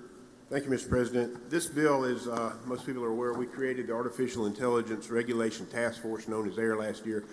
And this definition comes at the recommendation of that. The intent's very simple. It's basically to establish a definition for artificial intelligence as we proceed doing legislation in the future on it, just so that we don't have varying definitions, kind of a foundational or basis of that. I would like to read the definition. It's fairly short. The definition conforms to federal language, so we hopefully got some unity going forward. Artificial intelligence means a machine-based system that can, for a given set of human-defined objectives, make predictions, recommendations, or decisions influencing real or virtual environments. Artificial intelligence systems use machine and human-based inputs to perceive real and virtual environments, abstract such perceptions into models through analysis in an automated manner, and use model inference to formulate options for information or action. That is it. That's the single thing the bill does. I will yield for questions, Mr. President. Questions on the bill? Seeing none? If there are no questions, I'd move for passage by use of the morning roll call. Use of the morning roll call has been requested. Anyone object? Seeing none? Present? No? Seeing no votes, no present? Passed by use of morning roll call. Thank you, Mr. President. I'd like to pass item 102 and ask that it retain its place on the calendar to go to item 103 and ask that the title be called up and read, please. 102 retains its place on the calendar. Mr. Clerk, 103, the title. 2650, Senate Bill 2653, Mississippi IT Optimization Act, enact. Thank you, Mr. President. I appreciate it. The next couple of bills are bills that come from the request of ITS. As you know, in the last couple of years, last year, and through this I think you ought to session. do the usual motion, Senator. I'm sorry, getting ahead of myself. Usual motions, Mr. All President. in favor signify by saying aye. Opposed, no. The ayes have it. Now you're ready, Senator Williams. Thank you. Apologies. Last year, we did some legislation with ITS to work on migrating all our data to the cloud. We've got another bill out there that's trying to have our data where it can be shared. These are some following tweaks, if you will, to do some different things that will help us along that path. Senate Bill 2653 is the IT Optimization Program, or Act, if you will. The key things that it does is it creates a statewide IT optimization program to reduce duplication.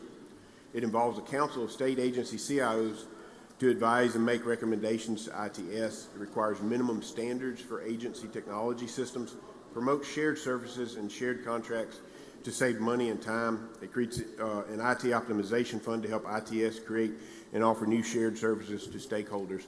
And this fund that is created, this is not a money bill, excuse me, there's no economics in this, but there are other stakeholders that we're pretty sure that will be contributing funds to this, so it won't be just state money that we use as we go down this road of optimization. One example of things that are going to be worked on right now, our 31 largest agencies each have a Microsoft Mail account. They're separate accounts. It's 31 different accounts. If we can have one enterprise account that's shared that every one of these 31 state agencies can use, we would have duplicity that's reduced, and a rough estimate of cost savings is somewhere between $1 and $2.5 million just in this instance.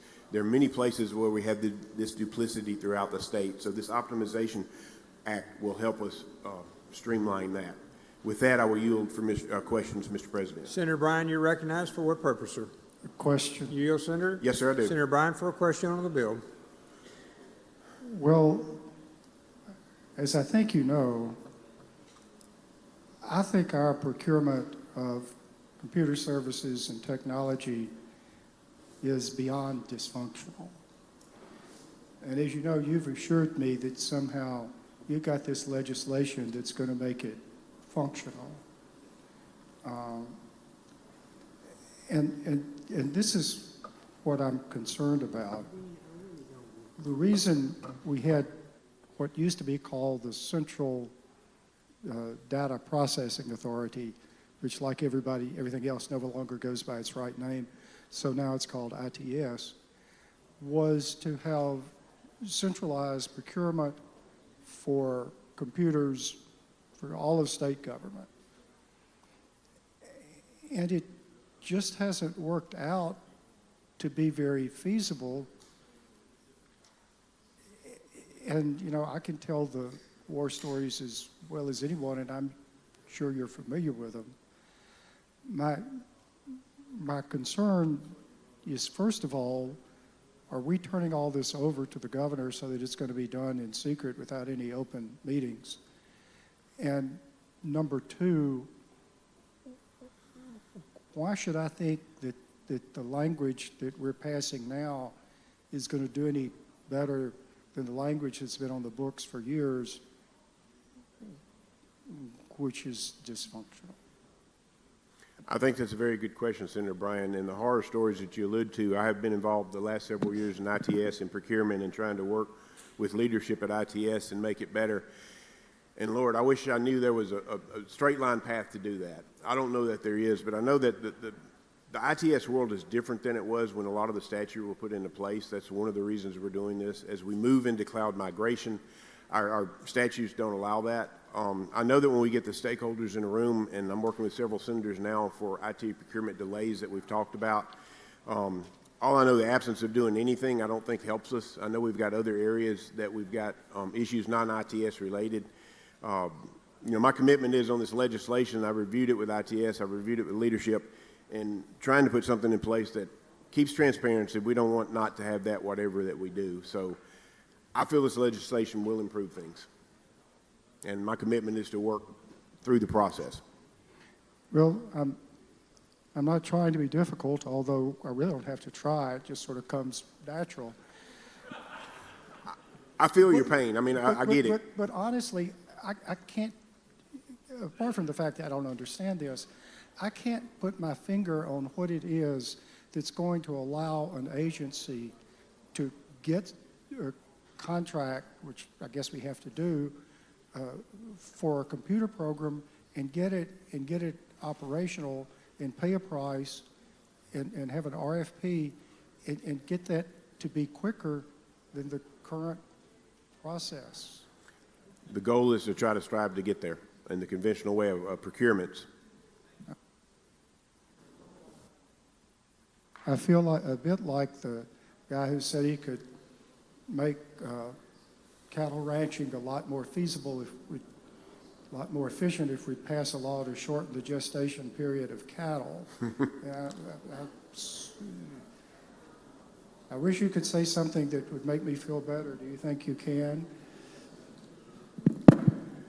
We have a federated model that we use here in the state of Mississippi, and IT is something that needs to be centralized. That struggle is part of the dilemma that's here, I think, because we have agencies asking for exclusions, and we get way outside of what the norm is.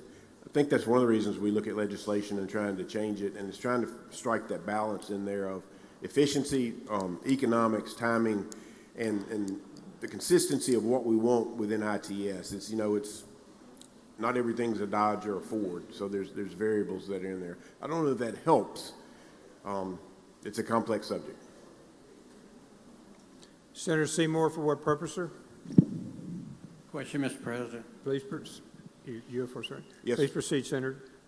Thank you, Mr. President. Mr. Chairman, Section 9, around line 157, where you're listing those who can cooperate with each other, state agencies and all, we go all the way down to community and junior colleges. Why was IHL excluded from this?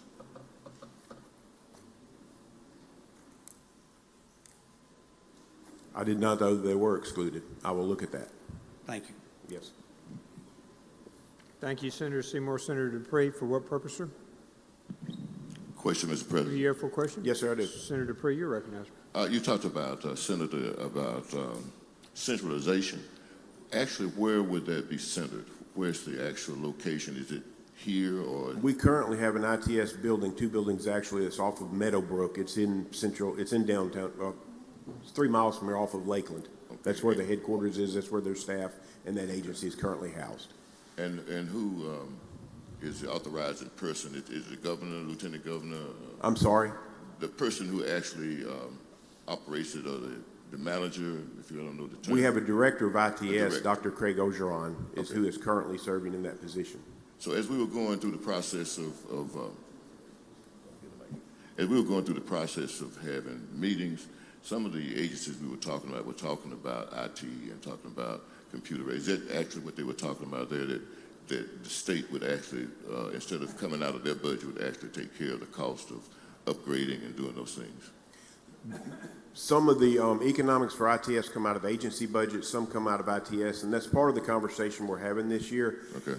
As we, the legislature, mandated data migration to the cloud from legacy or on-site systems to be done, and as that happens, there's an expense in that. And one of the conversations we'll have and we'll probably debate is, do we give that money to the agencies to do it, or do we give that to ITS to kind of oversee doing that? And we'll kind of unfold that with us. So it's really both and.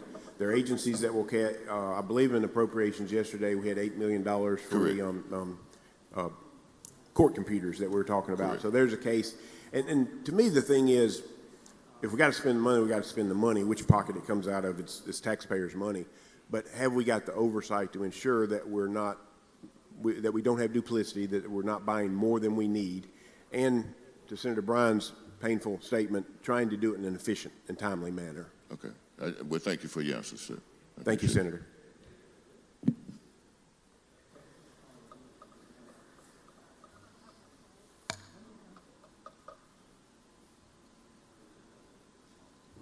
Thank you, Senator. Any other questions? Senator, I see none. Thank you, Mr. President. If no other questions, I'd move for passage by the use of the morning roll Use call. of the morning roll call has been requested. Anyone object to the procedure? Mr. Carter voted no. President, seeing none, bill passed by use of the morning roll call. Senator, 104. 104, I'd like to ask that the title be read, the item be called up and the title be read, please. Mr. Clerk, please read the title. Senate Bill 2654, State Security Operations Center, created within the Mississippi Department of Information Technology Services. Use your motions, please. Senator, I'm sorry. All in favor signify by saying aye. Opposed, no. The ayes have it. We have a committee sub. Should we move to adopt the committee sub initially, please? Yes. Is it up, Senator? No. Okay. All right. You're recognized on the committee substitute, sir. Thank you, Mr. President. I appreciate it. Senate Bill 2654 is a State Security Operations Center, or a SOC. And there again, just a very brief history. A few years ago, we did the CSRB, the Cybersecurity Review Board bill, which allowed us to take a lot of state assets, put them together in a room every month and talk about cybersecurity. And as hopefully everyone in this room knows, this could be one of the biggest threats that our state faces going forward is the cybersecurity deficiencies. You're going to see a couple other bills. Secretary of State's got one, different things pertaining to cyber and trying to make sure that we're putting the emphasis that we should there. The SOC, or the Security Operations Center, will do just that. Homeland Security is where there's been some grant disbursements, and we've got several pins that are over there, and cyber attacks, if you will, when they happen, they're there to be reactionary. They're there to provide resources to our local and county governments, our school systems. A lot's been made in that way. There's been conversations about, we all know we need the Security Operations Center, but where to put it. There again, to speak to what we were a moment ago, this establishes it under ITS. We don't want duplicity. We don't need 2 or 3 SOCs. This will be a single one. And some of the advantages of that are it creates a statewide one Security Operations Center for cyber threat monitoring and response. It expands the scope of the current cyber operations to enhance state agency cybersecurity and response. It directs agencies to cooperate with State Security Operations Center to the State Security Operations Center when threats are detected and if incidents occur. Sometimes the reporting is very difficult. We did some legislation that requires it, but there again, if we don't know about it, we can't deal with it and address it and protect against it. And it creates a talent pipeline program in coordination with state universities and community colleges to support the future of the cyber workforce. And if you have a child that's in this space, there's 100% job placement. There's definitely a deficiency there, and we want to do the things that we can from a workforce development. And this kind of encourages all of that. With that, I'll yield for questions. Explanation, I'll yield for questions, Mr. President. Questions? Okay. Senator Hobson, for what purpose, sir?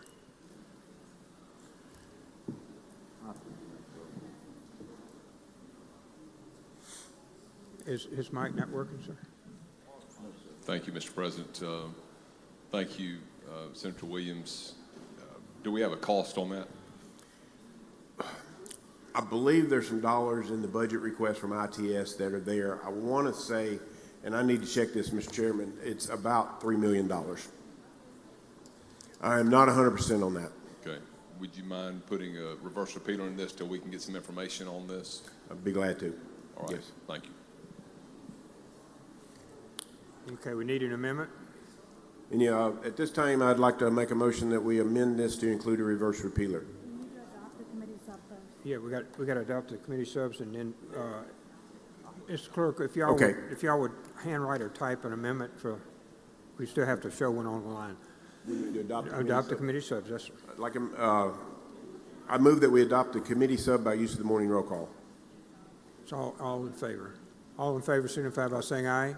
Aye. Opposed, no. The ayes have it. Now, we have an amendment. One moment. I believe your lawyer is bringing it to you. One moment, please. Sir. I'll mess it up.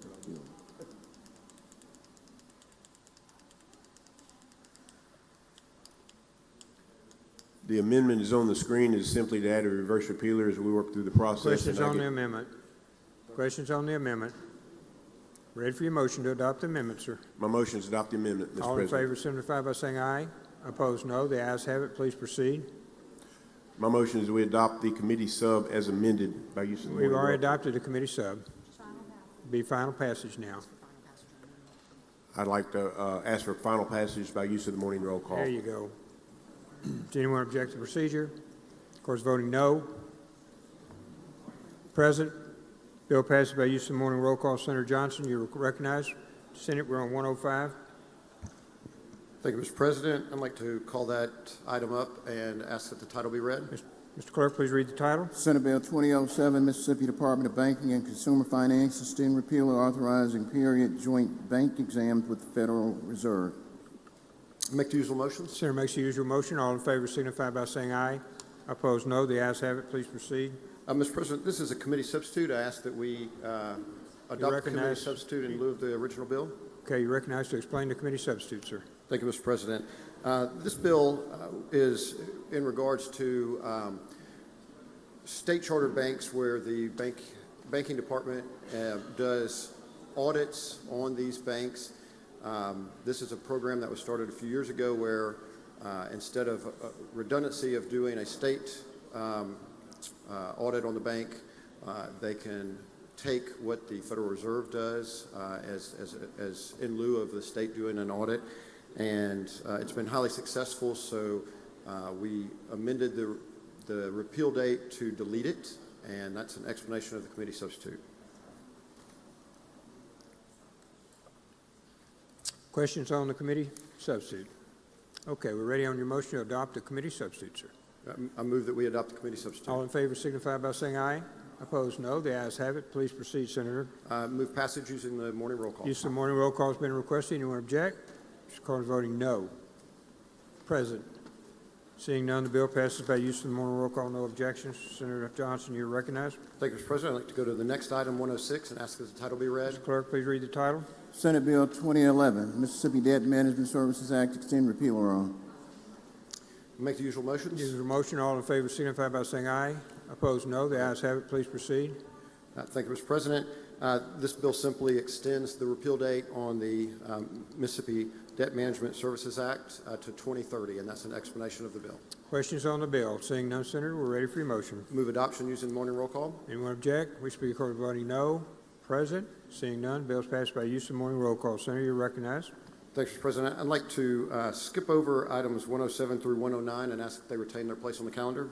107 through 109 retains their place on the calendar. We're on 110, Senate. Ask that the title be read. Mr. Clerk, please read the title. Senate Bill 2713, real estate buyer's agent agreements authorized showing of certain real property prospective buyers without such agreement. Make the usual motions. Senator makes the usual motion. All in favor signify by saying aye. Aye. Opposed, no. The ayes have it. Thank you, Mr. President.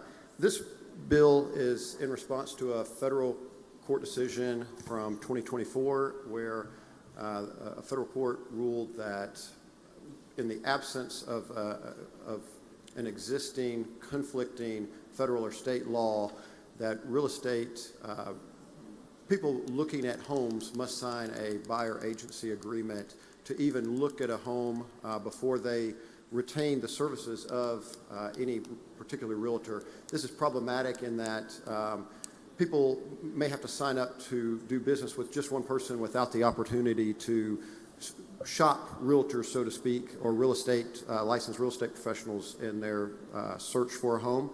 And so this would be putting on the books an inconsistent law for that court decision, so that in Mississippi, we would only require that a buyer agency agreement be signed if you are making an offer to purchase a home.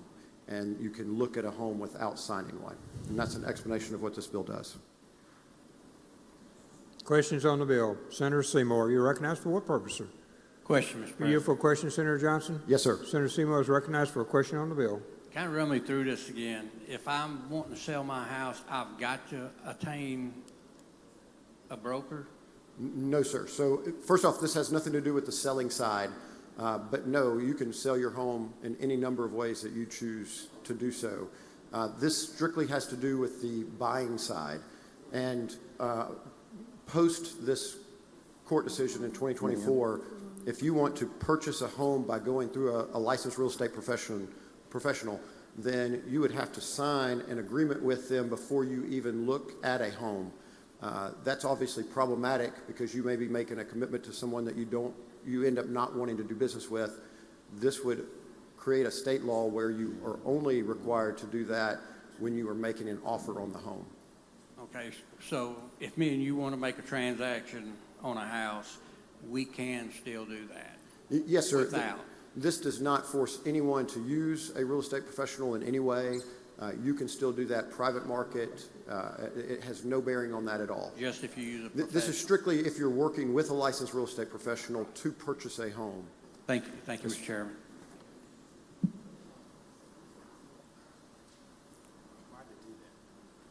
Thank you, Senator Seymour. Senator Chisholm, for what purpose, ma'am? Thank you, Mr. President. Question? You're here for a question, Senator Johnson? Yes, sir. Senator Chisholm is recognized for a question on the bill. Thank you, Mr. Chair. How will this affect the realtors who are with the National Association of Realtors? Because we do have to get this signed, but in the state of Mississippi, I see this bill is saying you don't have to get it signed. Will it affect the NAR? Yes, so the way that the court decision reads, that unless inconsistent with state or federal law or regulation, you would have to sign this buyer-agent agreement. With us having an inconsistent law, it would take precedent over this decision based on the way it was written. So whereas currently you would have to do that, you will no longer have to do that to show a home. Okay, thank you. Yes, ma'am. Senator Dupree, for what purpose? Question, Mr. You President. for a question, Senator Johnson? Yes. You're recognized, Senator Dupree. Thank you. Senator Johnson, this is just about sale. It doesn't have anything to do with rental. That's correct. Yes, sir. It is just for a purchaser interested in buying a home. Okay. Thank you. And you can go look at a home without any obligation of buying or committing to any person to use to buy. Yeah, I just wanted to make sure it had, we have so many rental apartments around the state now. I wanted to make sure it didn't include rental property. That would really slow down things. Okay. Nothing to do with rental property. Thank you, sir. Thank you, Senator Dupree. Senator Harkins, you're recognized for what purpose, For sir? question. You for a question, sir? Yes. Senator Harkins recognized for a question on the bill. Thank you. How does this, I'm just trying to catch up on this, but how does this interact with a dual agency situation where if you're a broker and you've listed a house for sale and you have a person that comes in and wants to take a tour, you give them a tour, is there any, do you see any conflict with being a disclosed dual agent or anything that would require disclosure on the front end between? That you are the listing agent and you would be the... If you chose to be, if you can offer that, I mean, some agencies don't allow it in their brokerage house, some do, but in order to proceed down that way, you need to get something signed acknowledging it. The seller would also have to do that, but I think on an abundance of caution, if I was going to practice dual agency, I would want something signed pretty soon if I'm going to be representing both buyer and seller in a situation. But and I get that. My understanding from this, though, is that you can get something signed with them if they choose to sign it, but it's not mandatory that they sign something to look at the property. Just to look at it. Just to look at it. Because that is the current situation where now they have to sign a buyer agency agreement, locking them into that agent just to look at a home or property. And it would simply remove that it has to be signed before they look.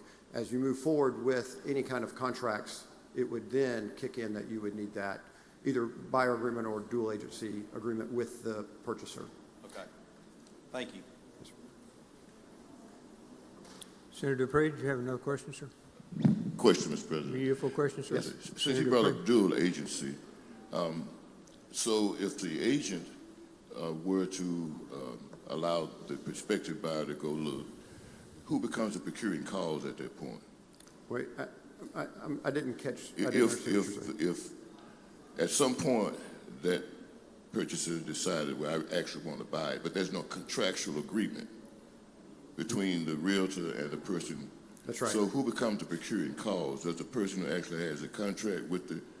When you want to make an offer on a property as a buyer, at that time, whoever you are making that offer through, if you've been working with a real estate professional, whoever you make that offer through will have you sign a buyer agency agreement at that time, or a dual agency contract. Okay. But if they have a dual agency contract already, and some other realtor shows you the property, that's my question, I guess. Yeah, I don't believe that if you're a purchaser and you sign a dual agency agreement with a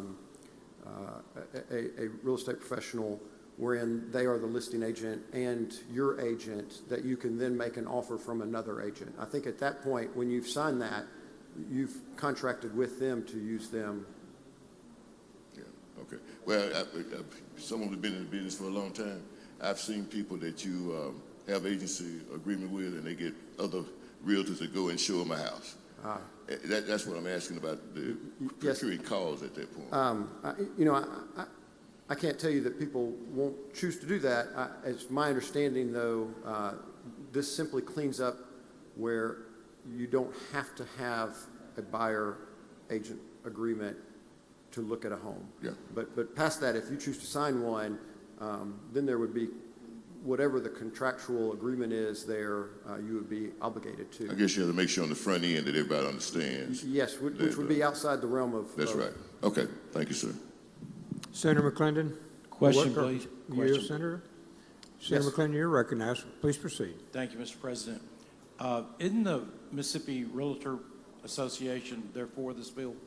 They're for it? Yes, they are. And this is good for the consumer who's purchasing a home as well as our business community. I think it's a very consumer-friendly bill, thank you, because it does not require you to make a commitment to someone you may not know and may end up not wanting to do business with, to explore what properties you're interested in. And it's good for real estate professionals because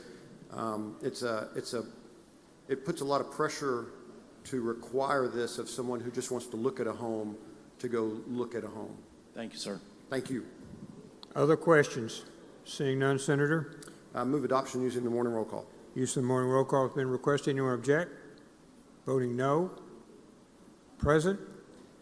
Seeing none, the bill passes by use of the morning roll call. Senator? I want to skip over items 111 and 112 and ask if they retain their place on the calendar. 11 and 12 retain their place on the calendar. Senator Bryan? Senator Bryan? 113, 114, 115, and 116 retain their place on the calendar. Senator Boyd? I'm sorry, I didn't see you at your chair. Senator Bryan? Senator Bryan's recognized. We're on 113, Senate. I go to item 113 and ask that the title be read. Mr. Clerk, please read the title. House Bill 431, dental hygienists, those employed by SDH or making it educational demonstrations may practice under general supervision. I make the usual motion. Usual motion. All in favor signify by saying aye. Aye. Opposed, no. The ayes have it. Please proceed, Senator. Mr. President, inadvertently in some of the legislation that was passed last year, the underlying language in this bill was repealed. No one intended to do that.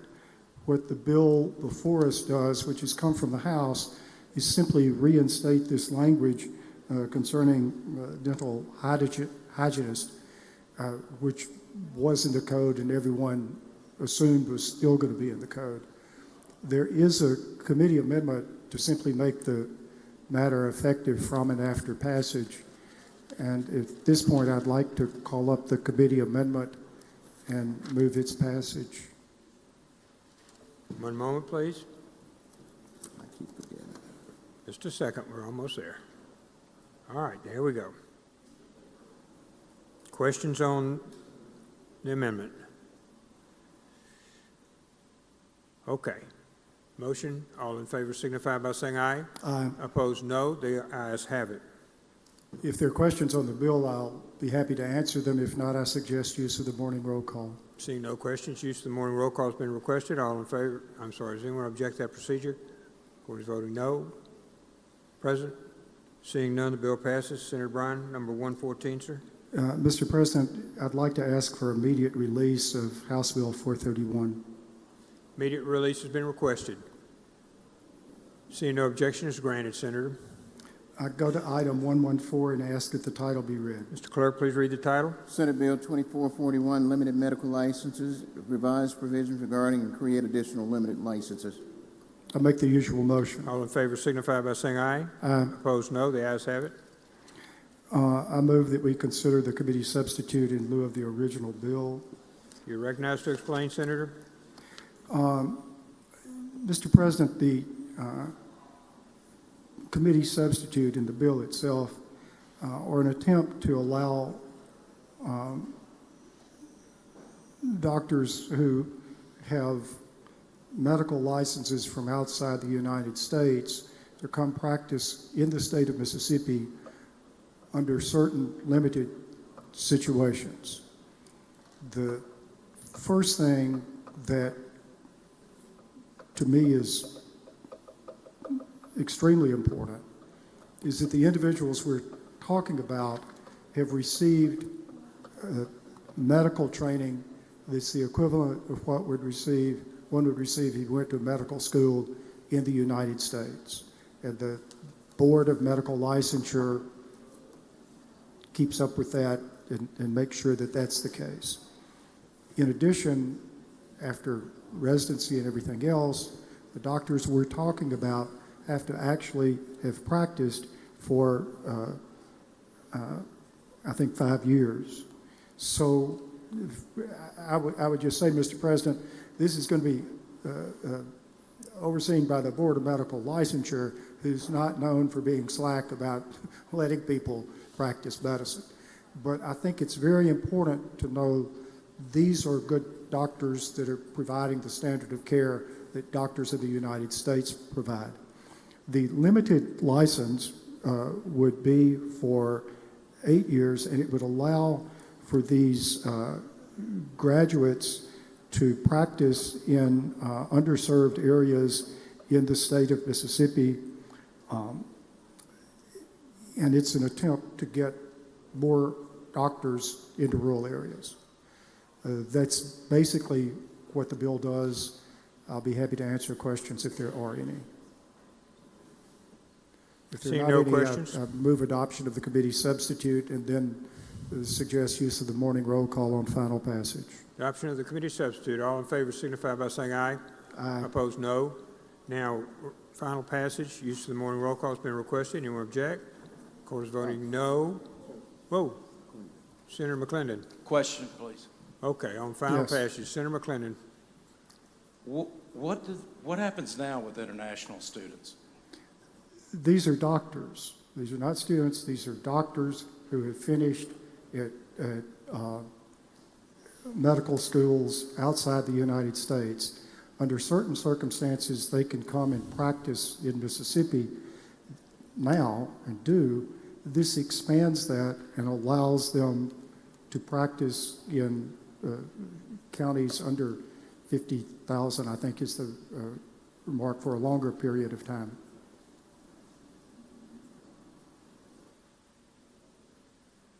What's the time frame now they can practice? I believe this goes to 8 years, if I'm reading it correctly. But present time, without this bill, how long can they be here and practice? I think it's 5 years. But this also expands where they can practice and lets them practice in rural areas.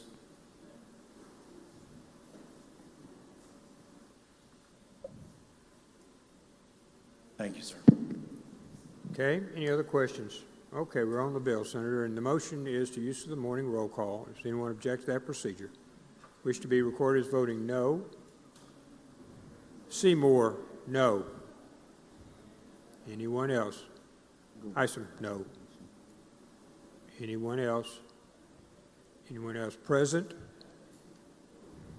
Bill passes by use of morning roll call. Senator Bryan, we're on 115. I'm sorry.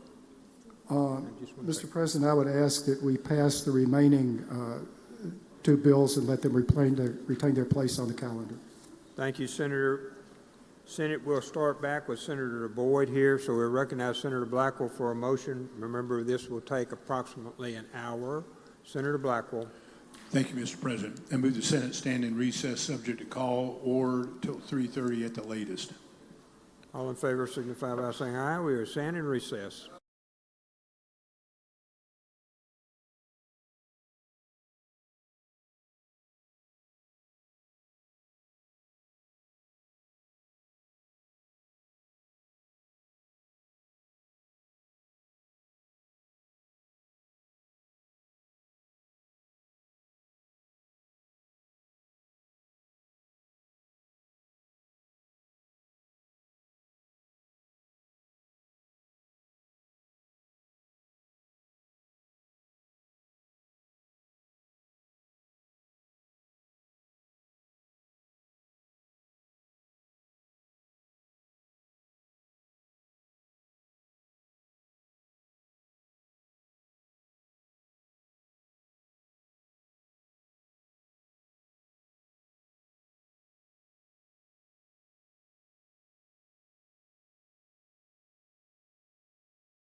Senate, if you go to page 11, we'll start on page 11 with Senator Boyd. Senator Boyd, you recognize. President, if we will go to item 117, and I'll ask that the title be read. Mr. Clerk, please read the title. It's 117, number 228, sir. 38, Mississippi State University allowed to partner with local school district for certain purposes. Mr. President, I make the usual motion. All in favor signify by saying aye. Opposed, no. The ayes have it. Please proceed, Senator Boyd. I'll call on Chairman Williamson to explain the bill, please. Chairman, Senator Williams, you're recognized. Thank you, Mr. Chairman. Thank you, Madam Chairman, Mr. President. Thank you.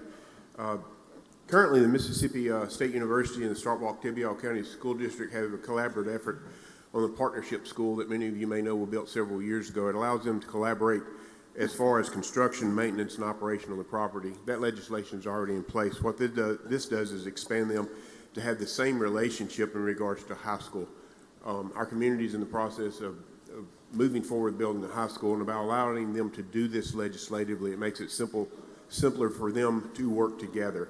They both have to agree on any and all things that they would collaborate on, so it's not a one or the other. It has to be a both and. With that, I'll yield to questions, Mr. President. Questions on the bill? Seeing none, Senator, we're ready for your motion. I would move by passage by use of the morning Roll roll call, has Mr. been President. requested. Does anyone object to the procedure? Card is voting no. Present? Seeing none, bill passes. Senator Hill, for what purpose, ma'am? I was just going to ask a question, but it's too late. Okay. Well, there are other bills, so we'll go to 118. Mr. President, I would ask that items 118 and through 120 leave their place on the calendar and go to item 121. Mr. Clerk, 121, please. Senate Bill 2524, Mississippi Post-Secondary Attainment Council established. Mr. President, I make the usual motion. Usual motion. All in favor signify by saying aye. Opposed, no. The ayes have it. Senate Bill 2524 modernizes how Mississippi coordinates post-secondary attainment. It replaces an outdated council that we have with the new post-secondary attainment council. It is focused on results, workforce alignment, and transparency. The goal is simple. It's trying to get more Mississippians earning credentials and degrees that actually lead to job. It doesn't create any new bureaucracy or governing power or anything like that. It simply replaces an outdated council that wasn't really focused on educational attainment and really pushing and coordinating the information on that. We have multiple systems touching post-secondary education and workforce, but there's no single place where strategy, data, and accountability come together. Employers consistently say they need credentials tied to real workforce demands, not just enrollment numbers. We already create vast amounts of data, but that data is fragmented, it's underused. What this Senate bill does is it ensures education, workforce, and economic development leaders are all rowing in the same direction. We have a talent problem we don't have a talent problem in the state, but we do have a coordination problem. So what this council actually does is it sets statewide post-secondary attainment goals. It aligns education pathways with high-growth, high-wage jobs. It uses state existing longitudinal data to track outcomes. It will publish an annual report and dashboards. It advises. It doesn't mandate any policy direction. It doesn't govern any one entity, override any of the colleges or boards. It doesn't add any regulatory authority, and it doesn't duplicate any accreditation or program improvement. It simply coordinates strategy so that our state can hopefully quickly obtain our goal of 55% of people either having a certificate or post-secondary attainment, and hopefully will move us very quicker into 60 and 65%. The council includes K-12 community college leaders, universities, workforce leaders, and legislatures. The legislative leadership is included to ensure policy feedback loops and not surprise recommendations. It focuses on credentials of value. It defines post-secondary attainment broadly. It looks at degrees, industry credentials, workforce certificates, but it goes further in explaining credentials of value. It's linked to priority occupations identified by workforce demand. It's connected to high growth and high wage jobs. It does have transparency and accountability provisions. It requires public annual report and a public user-friendly dashboard.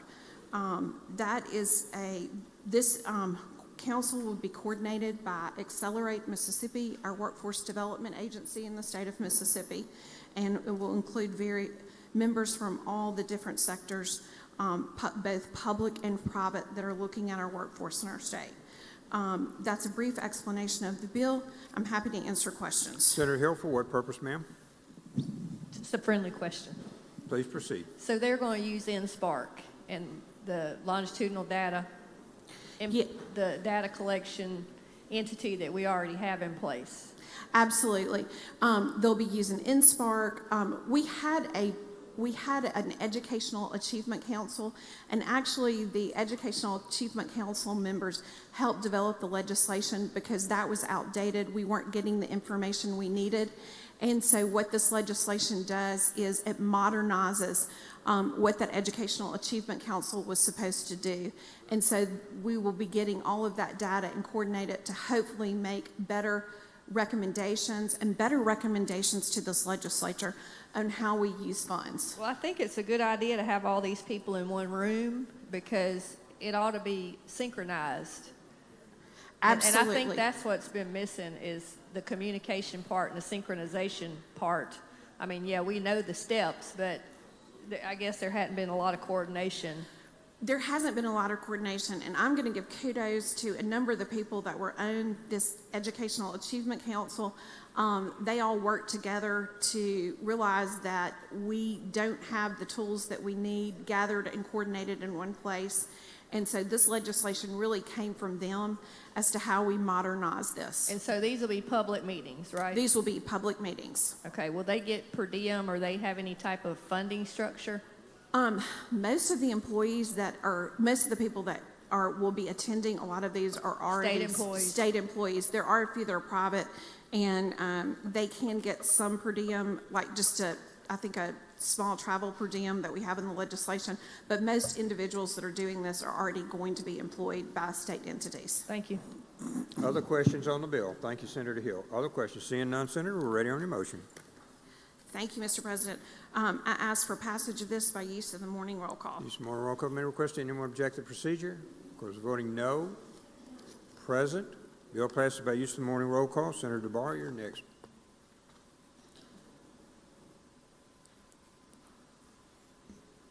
Thank you, Mr. President. I'd like to pass items 122, 123, and 124, and they retain their place on the calendar. Call up item 125 with that title read. 122, 123, 124 will return their place on the calendar. 125, Mr. Clerk, please read the title. Senate Bill 2515, Closed Schools, revise certain provisions regarding repurposing of. Make the usual motions. Senator makes the usual motion. All in favor signify by saying aye. Aye. Opposed, no. The ayes have it. Please proceed, Senator. Mr. President, I ask that we move to adopt the committee sub and that you recognize Senator Blunt to explain the committee sub. Senator Blunt, you're recognized. Thank you, Mr. President. Thank you, Mr. Chairman. Ladies and gentlemen of the Senate, this bill deals with the general law regarding what a school district can do with a school building that has been closed and is no longer open as a school. As you may know, the Jackson Public School District has faced declining enrollment, and the school board has made the tough but correct decision to close some schools to be more efficient with the money they have. Almost 20 schools that were open a couple of decades ago have been closed, and the district, in an effort to dispose of those schools and get them in private hands, have found two problems with state law that govern the sale of those school buildings, and the bill that's before you is an effort to make the properties more marketable to a potential buyer. There are two parts to the bill. The first deals with the current law regarding the first right of charter schools to purchase a closed school building. We are not taking that right away. I'm not a big charter school fan, but in some cases I think if a charter school wants to take an existing school building and keep it a school, that makes sense. So what's lacking in the current law, however, is how long that first right exist. And if proper notice is given, let's say a school's been closed for 10 years and you want to buy it, and then after you buy it, charter school says, well, you didn't tell me about it, I wanted to buy that building. So we're essentially just putting some time limitations on that first right. Again, we're not removing it. We're giving the charter school that is interested in buying a closed school building six months to indicate that they have an interest in that, and 12 months to close. That is in section 1 and 2 of the bill. The second problem with the current law is what is known as the reverter clause, as in section 3 of the bill. The current law says that if you buy a school building that has been closed, and at any time in the future you or another owner of the property uses that building for any purpose other than the purpose for which it was sold, the building reverts back to the school district. You can see why that would give a buyer concerns. Maybe they want to do one thing, maybe that thing doesn't work, so they want to try something else. They don't want to have their ownership of the building revert back to the school board for approval. It impairs the district's ability to sell the building because it impairs the ability of a buyer to do what he wants to after he's paid for it. So the reverter language has been changed to provide more flexibility to the purchaser to try anything that works to try to convert these school buildings back into productive use. That's an explanation of the committee substitute, Mr. President. I'll be happy to yield for any questions. Questions on the substitute? Seeing none, Senator, we're ready to adopt the substitute, sir. Move adoption. All in favor signify by saying aye. Aye. Opposed, no. The ayes have it. Now, Senator. Believe we're on final passage. I'm happy to answer any questions on the bill as amended. If there are no questions, my motion is passage by use of the morning roll call. Senator Hill, for what purpose, ma'am? I was just going to ask a question. Senator, will you yield for a question? I'll be happy to yield. Yes, sir. Senator Hill, you're recognized. So I'm trying to speed read. So does this only apply to charter schools that are trying to purchase a school building? No, ma'am. This is general law that applies to any school district that wants to sell a closed school building. And the current law does provide, if the purchaser of the closed school from the public school district wants to use it as a charter school, they have currently first right of refusal, but that right under the current law is indefinite. It is indefinite currently, and so we're still giving them that first right, but we've just given them some time frames by which that right has to be exercised, or they've decided they don't have that right anymore. So how are you limiting the time frame from what was in the original law? Sure. There are no limits in the original law. Okay. So Section 2 says that you've got 6 months to say, I'm interested in buying that school. And then you have to close in 12 months. That's in Section 1. So the school would be closing in 12 months, and they would have to say within 6 months they wanted the school. No, ma'am. The school board would give notice, public notice, that they are closing a school building. Mm-hmm. The 6 months would start from that notice. The charter school would need to indicate, we are interested in buying that school within those first 6 months. And if they do indicate that, then they have 12 months to close. If after that 12 months that closure has not happened, a charter school can still buy it. Mm-hmm. Anybody can buy it, but they no longer have first right of refusal. So if you're not a charter school and you want to buy it after 12 months, you don't have to worry that someone doesn't say, well, you didn't give me first crack at that. And so there was a place in there that you said that if the building was not used for the intended purpose, that it reverted back to the school. Can you go back over that a little bit? Yes, ma'am. That's in Section 3 of the bill. In the committee sub, that's on, well, I've got the strike-through version, but it's in Section 3. The current law says that if you buy a school building and the purpose that you said you were going to use the building for when you bought it changes, then the title reverts back to the school district. So they can't sell it. The school just gets it back. So they basically just wasted their money. If something happens, they can't sell the building. It just reverts back to the school. Is that correct? They could sell it, but the new buyer could only use it for the purpose for which the first buyer indicated when they bought it from the school district. Okay, so if they couldn't sell it for somebody for that same exact purpose, then they're just going to lose the investment, and the title's going to revert back to the school. That's right. And it makes it makes the property much less attractive to a potential buyer. I feel like if you buy something, you paid for it, you need to be able to try different things to make it work. I agree, and that's what it looks like we're going backwards instead of forwards if it's going to revert back to the school and they can't sell it or use it for anything else. What is the new language in Section 3 gives a lot more flexibility. You'll see. So it's more flexible for the buyer to be able to sell it for something else. That's exactly right. Okay. That's the purpose of Okay. the bill. Okay. Okay, well, I think that's probably a good idea if that's the purpose of the bill. That's what they're asking for. Look, these buildings, these school buildings are. We want them to be utilized because a lot of them are historic. I got one rotting down in my district that Picayune School District owns, and they're using it for storage. Yeah, well, we have that. We have that in Jackson too. Yes, ma'am. Yeah, thank you. Thank you. Senator Turner Ford, for what purpose? Question. Were you for a question, Senator? Yes, sir. Senator Turner Ford is recognized for a question on this bill. Thank you, Mr. President, and thank you, Senator. Isn't there another section of the code that deals with school properties being disposed of, and it can only be for certain purposes? I'm not aware of that. I'm not telling you you're incorrect. I'm just not aware of it. These are the code sections that the district asked to be changed. And so you're not aware of any conflict with any other provisions that requires that if school properties are to be disposed of, it must be for some community benefit, social, et cetera. It just seems like this is in conflict with something that I was thinking. Senator Ford, I'm not aware of that. I don't want to assert to you that there's not something else out there. I just know that this is what the attorney told me were the sections that needed to be addressed. Thank you. Yes, ma'am. Okay.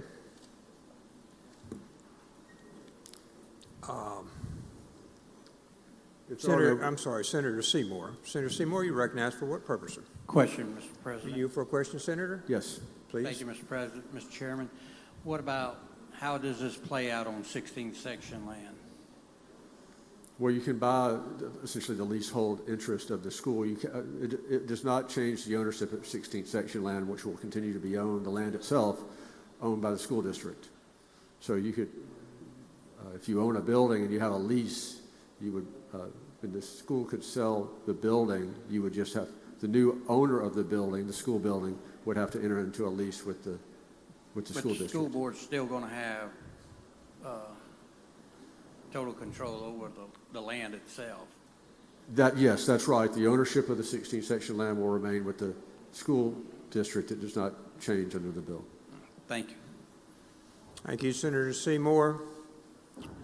Other questions on the bill? If there are no other questions, Mr. President, my motion is passage by use of the morning roll call. I think we need to adopt the committee substitute right first. I think we did that, but have we done it? Okay. In that case, then we'll be use of the morning roll call has been requested. Anyone object to that procedure? Court is voting no. Present. Thank you, Senator DeBar. Appreciate your efforts, and also on behalf of 400,000 children in this state who will be better educated because of your work, we want to thank you.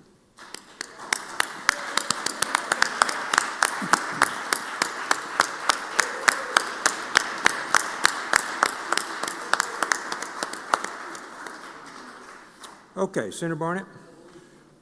Thank you, Mr. President. I ask that we go to item number 126 on today's calendar and have the title read. Mr. Clerk, please read the title. Senate Bill 2036, parole eligibility date, nonviolent inmate may be released in discretion of State Parole Board. Senator, make the usual motion. Usual motion. All in favor signify by saying aye. Opposed, no. The ayes have it. Senator? Thank you, Mr. President. You need to read the title, Senator. Need to read the title, sir. Mr. Clerk, please read the title. Please read the title. Senate Bill number 2036, parole eligibility date, nonviolent inmate may be released at discretion of State Parole Board. Thank you, Mr. President. I'd like to explain the bill. You recognize to explain the bill, sir. We got, I think yours, got to make the usual motion, and then you'll get the explanation. All in favor signify by saying aye. Opposed, no. The ayes have it. All right, Senator. I'd like to explain the bill, Mr. President. What we have here, ladies and gentlemen, is current law. If you look on lines 14 and 15, we're just making one change in here where you see 47-7-3 with the start on, we changed shall to may in the discretion of the parole board. And what we're saying right here is that instead of the parole board shall release these individuals, we're saying that they may release them because we've had so many issues between the parole board and MDOC on how they feel about presumptive parole. And so until we can get all of those matters cleared up, I would ask him that this committee would agree with me, and let's make sure that these people are ready to go home where they're not forced to let them out. So that's why we made the change from shall to may, and those are the only changes to the current law, Mr. President. If there's no other questions, if there's any questions, I'm open for questions, but if there's no questions, I ask that we suggest that we final passage on the morning roll call. Questions on the bill. Senator Williams, for what purpose, sir? Question, Mr. President. Are you for question, Senator Barnett? Yes. Senator Williams, you're recognized. Thank you, Mr. President. Thank you, Mr. Chairman. I appreciate your work on this. I think I understand what we're saying. If we adopt this as it is, there's a chance that people may stay in prison longer versus getting out sooner. It's at the discretion of the parole board. Am I understanding that correctly? The discretion of here is not to make sure that we're going to hold anybody longer or make sure that they get out sooner. The problem is that we're going to make sure that everything is correct when they do have an opportunity to leave, because, right now, even if you talk to the parole board and some other people, we have individuals now, if we would just let them go, that really don't have a place to stay. So that's a holdup. And then we have to wait a minute for all of those things to happen. And so instead of the language saying shall on this presumptive parole that we're not clear with, that everybody is not on board, not together on, that's why we're changing the one word from shall to may. That's all we're doing. I think I understand it. Just for clarity for my sake, if we have a person that's at the parole board right now that qualifies for parole, the current statute says they shall be paroled, no ifs, ands, or buts, they're out. That's right. This allows the discretion of the parole board under circumstances to say, okay, you're not ready for whatever reason, and hold them. Is that correct? That's right. That's okay. correct. Thank you. Thank you. Thank you. Senator Simmons, D. For Question, what Mr. purpose, sir? President. You for a question, Senator? Senator Simmons, you're recognized. Thank you, Senator. Thank you, Chairman Barnett, for yielding. I just want to follow up with the question that was just raised.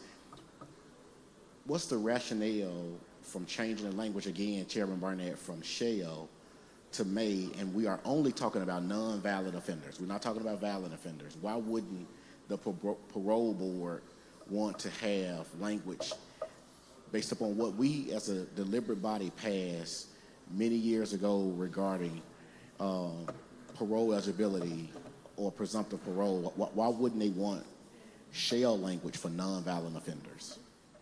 Well, Senator Simmons, I thank you for your question. We went around on this last year. Yes, sir.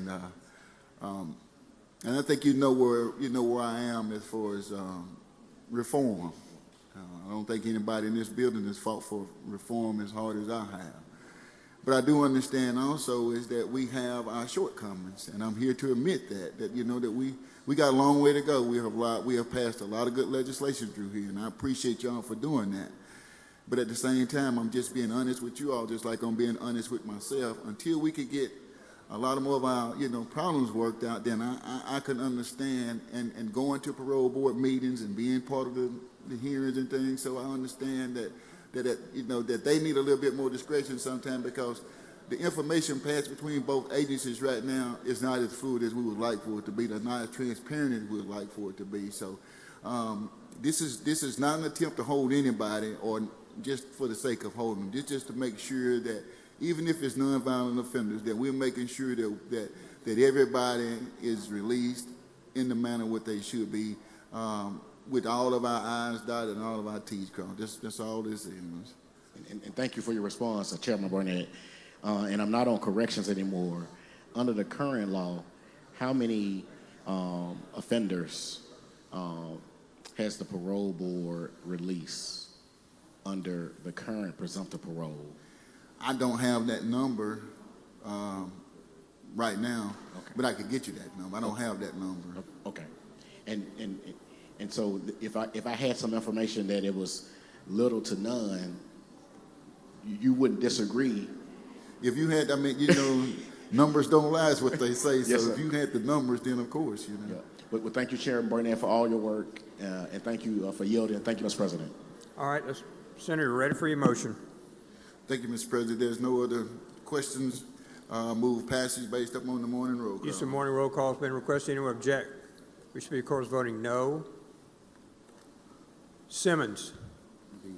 Blackman. Frazier. Anyone else? Anyone else? President Hickman. President Jackson. President Iceman. President Norwood. I'm sorry, Norwood is no. Butler, present. Pope, present. Anyone else? Passed by use of morning roll call, presence noted and no votes noted. Senator Barnett. Thank you, Mr. President. I ask that we go to item number 127 on today's calendar.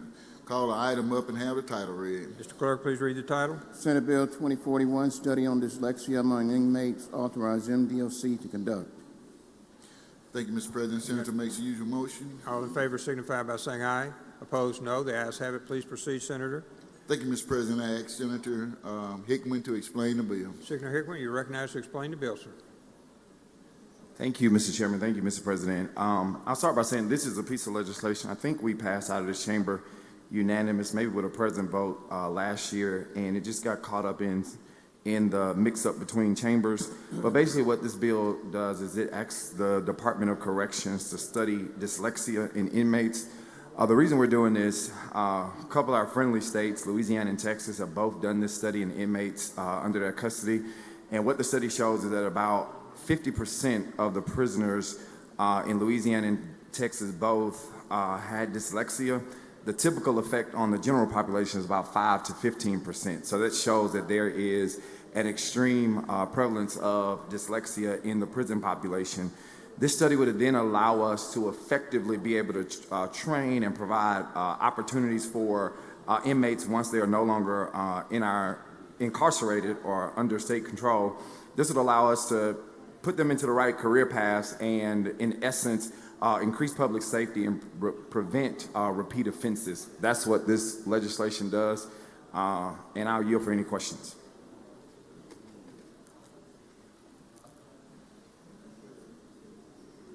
Thank you. Senator Whaley, for what purpose, sir?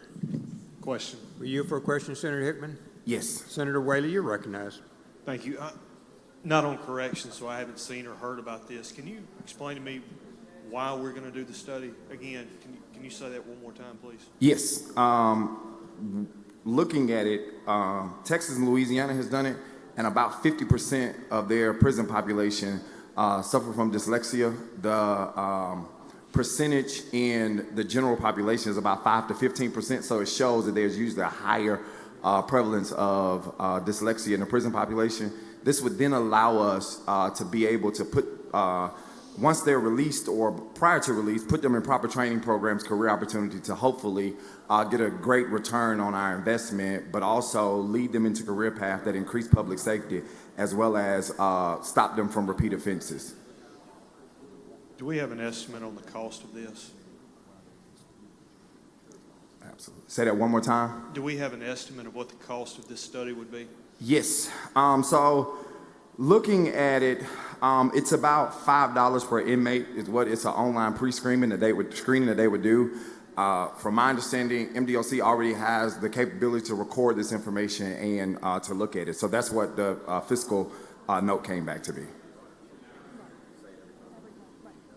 Thank you. Senator England, for what purpose, sir? Question, Mr. President. Will you yield for the question, Senator Hickman?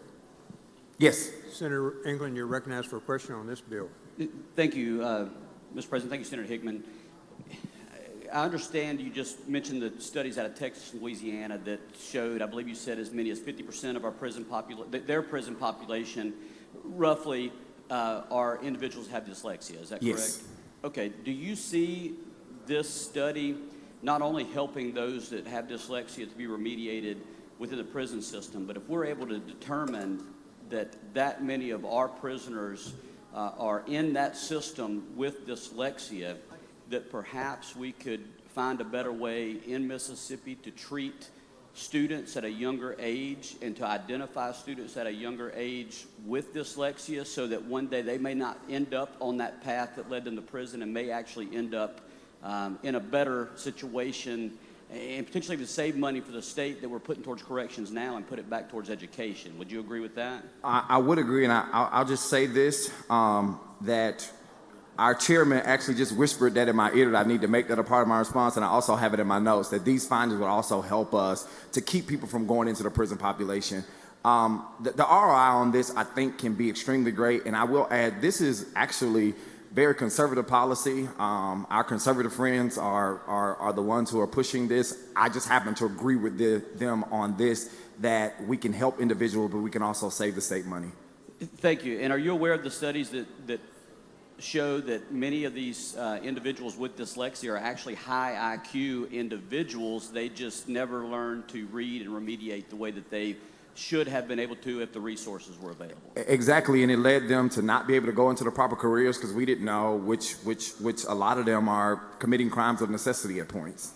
I've also heard, and I've studied this issue, and my little girl would be happy to know that I mentioned her. We found out she has dyslexia recently, and we're working with her on this. But the other students that do that, it concerns me, especially this stat, that we can almost determine how many prison beds we will need based on our fourth grade reading scores. Is that correct? That's correct, absolutely.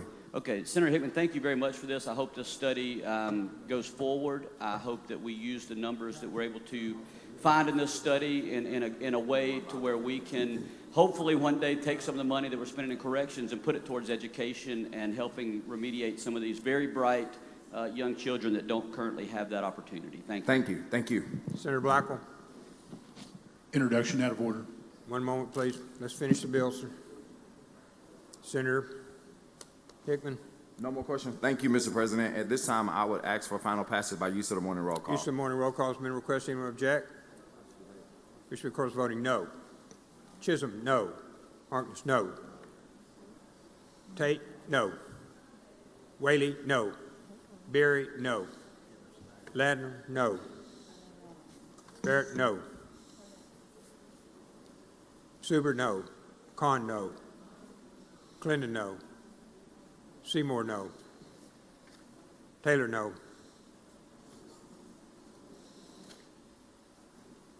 No. Rhodes. No. Hill.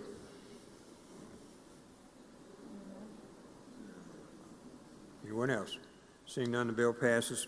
By use of the morning roll call, no votes noted. I'm sorry. Simmons present. I'm sorry, Senator. Simmons present. Anyone else? Anyone else? Thank you. 128, Senator. Senator, 128. Okay, Senator Blackwell. Go ahead, Senator Blackwell, on your announcement. Thank you, Mr. President. Introduction. I'd like to ask my colleagues to draw their attention in the North Gallery. We have a number of long-term acute care hospital CEOs in the House. They are Miriam Demmer, President of Specialty Hospitals for Select Medical Corporation, John O'Keefe, who's CEO of Specialty in Gulfport, Shannon Kennard, who's the market CEO for Select in Jackson, Chris Bourne, who's the CEO in Belhaven, and Eliza Gavin, who's the CEO in Meridian. Please join me in giving them a welcome.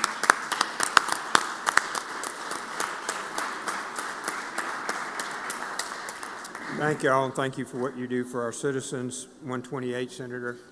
Thank you, Mr. President. I ask that we call up that item and have the title read. Mr. Clerk, please read the title. Senate Bill 2778, Community Service Revolving Fund, extend repeal on authority to collect fees from paroled offenders for deposit into. Senator, make the usual motion. Usual motion. All in favor signify by saying aye. Opposed, no. The ayes have it.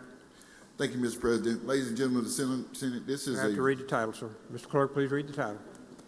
Senate Bill 2778, Community Service Revolving Fund, extend repeal on authority to collect fees from parole offenders for deposit into.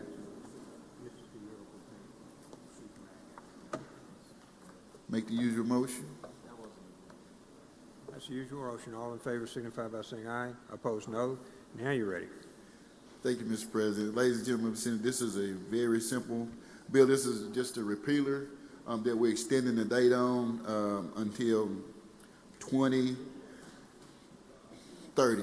And all this is just one for people who are like wearing the ankle monitors and those type of things for the, just to keep that program going, and they keep paying the same monthly fees and things that they're already paying. So this is just a repealer bill to extend the dates on it. Mr. President, I'm open for any questions. If there's no questions on this bill, we ask it passes by the morning roll call. Okay, Senator Blunt, for what purpose, sir? Question, Mr. President. Are you here for a question, sir? Yes. Senator Blunt's recognized. Thank you, Mr. President. Thank you, Mr. Chairman. How much money does this fee generate annually, and what does it spend on? $55. No, but annually, how much money from all the different people who are having to pay this fee, what does it generate and what is it spent on? You said, what is it used for? Yes, sir. It's used for, we have to buy the monitors. Okay. Ankle monitors. So a portion of that is used for that, and a portion of it is used for the correction officer, the community officers that monitor these people. So that's in essence, that's where a lot of that is go back into salaries and for the equipment that we have to, that they have to wear. So how much is that a year, you think? I have no idea, Senator, how many is even using this monitoring system versus being incarcerated somewhere. But I know it's cheaper to do this than it is to have them incarcerated. But this is just for folks who are out with an ankle monitor. This is not for the, I know you and I talked one time about some of the pots of money that are within the department, but this is just for people who are out with an ankle monitor. Exactly. Okay, thank you, Mr. Chairman. You're welcome. Seeing no, ready for your motion, sir? There's no other question, Mr. President. I ask that passage by the morning roll call. Use of the morning roll call has been requested. Anyone object? Mr. Carter is voting no.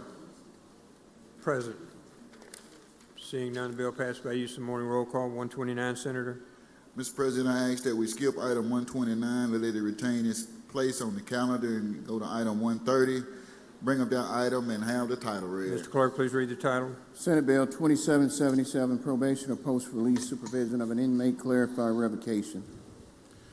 Thank you, Mr. President. The senator makes the usual motion. All in favor signify by saying aye. Opposed, no. The ayes have it. Please proceed, Senator. Thank you, Mr. President. I recognize Senator Wiggins to explain the bill. Senator Wiggins, you're recognized.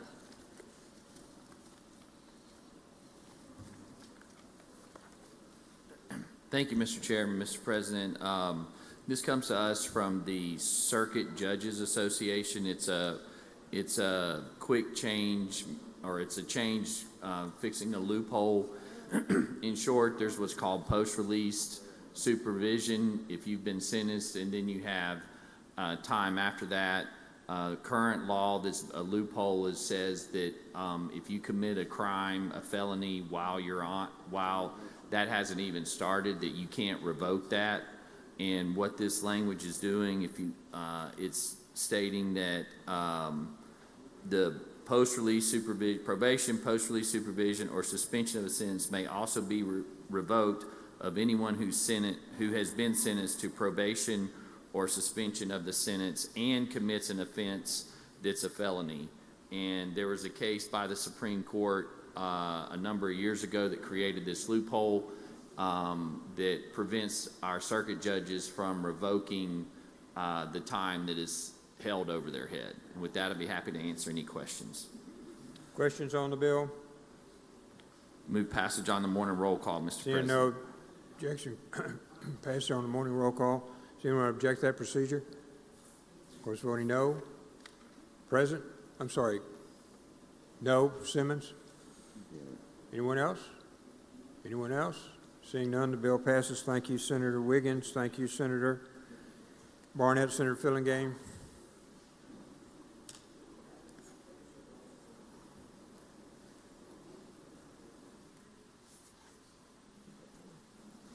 Thank you, Mr. President. I'd like to skip item 131 and have it retain its place on the calendar and go to item 132. 131 retains place on the calendar. Please read the title. 132, Mr. Clerk. Senate Bill 2809, Mississippi Ag and Livestock Theft Officers authorized to retain their personal firearm upon retirement. Made the usual motion. Senator makes the usual motion. All in favor signify by saying aye. Aye. Opposed, no. The ayes have it. Please proceed, Senator Fillingane. And if you'll recognize Senator Berry to handle the bill, Senator please. Berry, you're recognized. Thank you, Mr. Chairman. Thank you, Mr. President. The simple bill, it's almost as long as the short title. It just allows the agents with the Mississippi Livestock Agricultural Theft Bureau to retain their firearm upon retirement. I will yield for any questions. Any questions on the bill? Seeing none, we're ready for your motion, sir. Suggest use the morning roll call for final passage. Use some more roll call. Been requested. Anyone object? Present? No? Present? Seeing none, the bill passed by use of morning roll call. Senator Fillingane. Thank you, Mr. President. I'd like to go to item 133, called up and have the title read. Mr. Clerk, please read the title. Senate Bill 2107, aggravated trafficking of a controlled substance, revised crime to provide dosage element. Make the usual motion. Usual motion. All in favor signify by saying aye. Aye. Opposed, no. The ayes have it, Senator. I'd like to be recognized to explain the committee substitute. Recognized to explain the committee substitute, Senator. Thank you, Mr. President. So this is a bill that, as you heard in the short title, deals with counting the number of pills versus just the weight. So in some of these, a lot of these drug crimes, if you're looking at the committee substitute, you can go through and you'll see the penalties are based upon the amount of drugs that were, possessed by the individual. So, for instance, on line 25, if less than 2 grams or 10 dosage units. So most of these crimes have an or. So you will weigh it if it's a weighable type substance, or if it's been put into pill form, you will count the number of pills, and that's the way you determine the punishment. So in that instance, it would have been for not more than 8 years or a fine of not more than $50,000.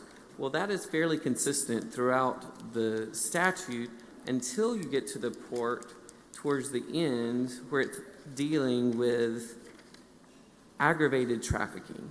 And for whatever reason, in that particular section of aggravated trafficking, which on the bill, if you're following the committee substitute, begins at lines 360 and goes to lines like 368, you will see that there was no pill count. It was merely a weight of 200 grams or more to reach that level of aggravated trafficking. So what this bill and the committee substitute does is it places a pill count option just like in the rest of the statute. So in this instance, it would be, you would be guilty of aggravated trafficking if you were found to be possessing 200 grams or more, or of 267 dosage units or more.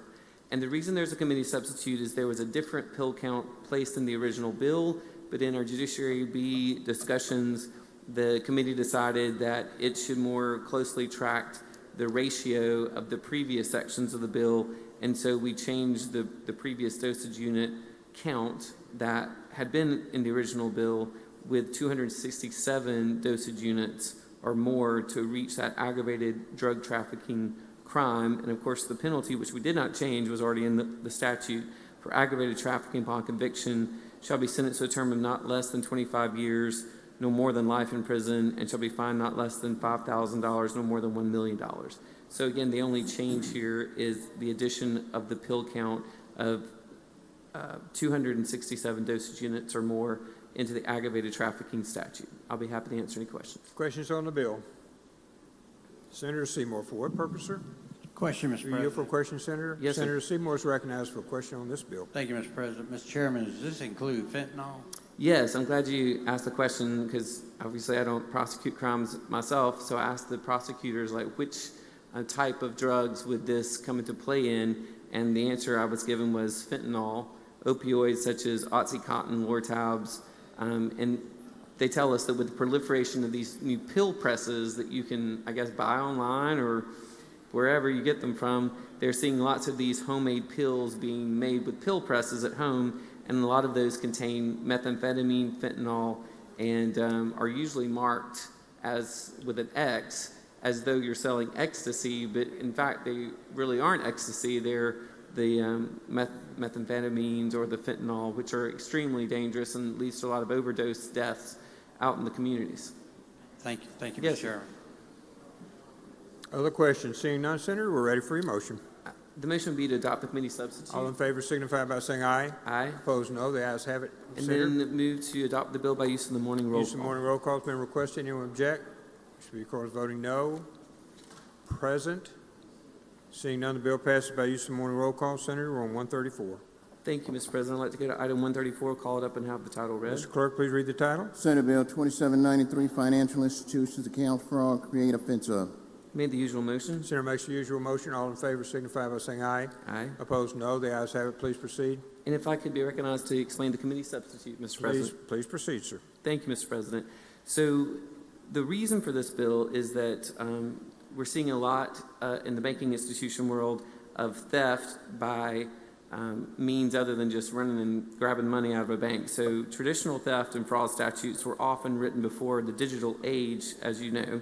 They don't always clearly encompass the sophisticated methods that are used today to target financial institutions and accounts, such as electronic manipulation or elaborate social engineering schemes or coercion. So this bill was brought to us by the banking industry and law enforcement working together to develop this, because banks need clear legal avenues to assist victims and recover funds that are stolen, while law enforcement needs statutory language that matches the complexity of modern financial crimes to secure the convictions and protect the victims. So this bill specifically has addressed the coercion to withdraw or transfer funds, which is crucial in prosecuting these crimes, where the victims, a lot of time elderly, are manipulated into moving their own money for fraudulent purposes. So the bill also addresses the venue flexibility. So if you'll see, I think on lines 20 through 29, it addresses the actual crime. So the offense of financial institution accounts fraud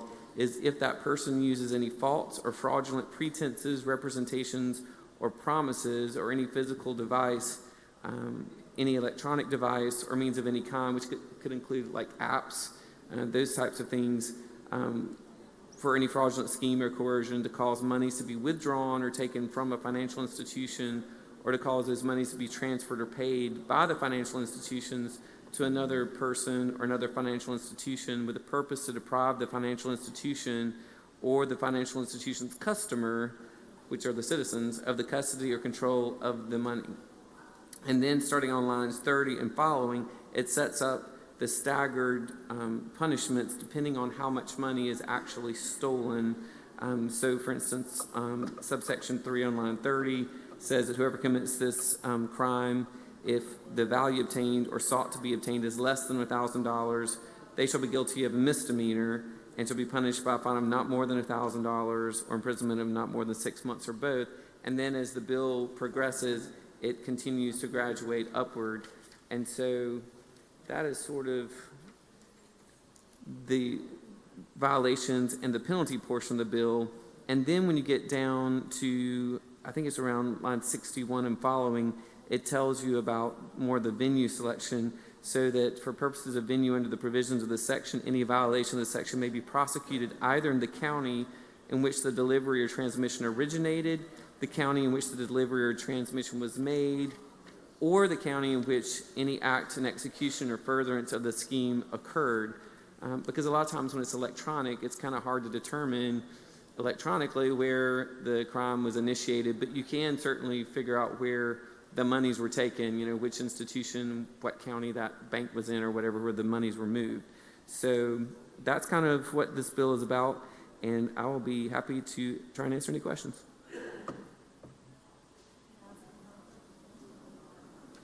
Senator Seymour, for what purpose, sir? Question, Mr. President. You for a question, Senator? Yes, sir. Thank Please proceed. you, Mr. President. Mr. Chairman, would this apply to, say, in the case of a auto wreck where an individual's car is totaled out, they own the title, the county or the city basically goes out on the scene and they have the car impounded. They take the title, go file for a loan on the the vehicle, even though it's totaled and it's not even in their possession at that time, would that be considered in this case? I certainly think it could. This also applies to, of course, identity theft. So if someone is posing as, somebody other than who they are, and they carry either an ID or they take a picture of a check that's been stolen and manipulated, the words off the front of it have been changed with computer devices, assistants, AI, and the like.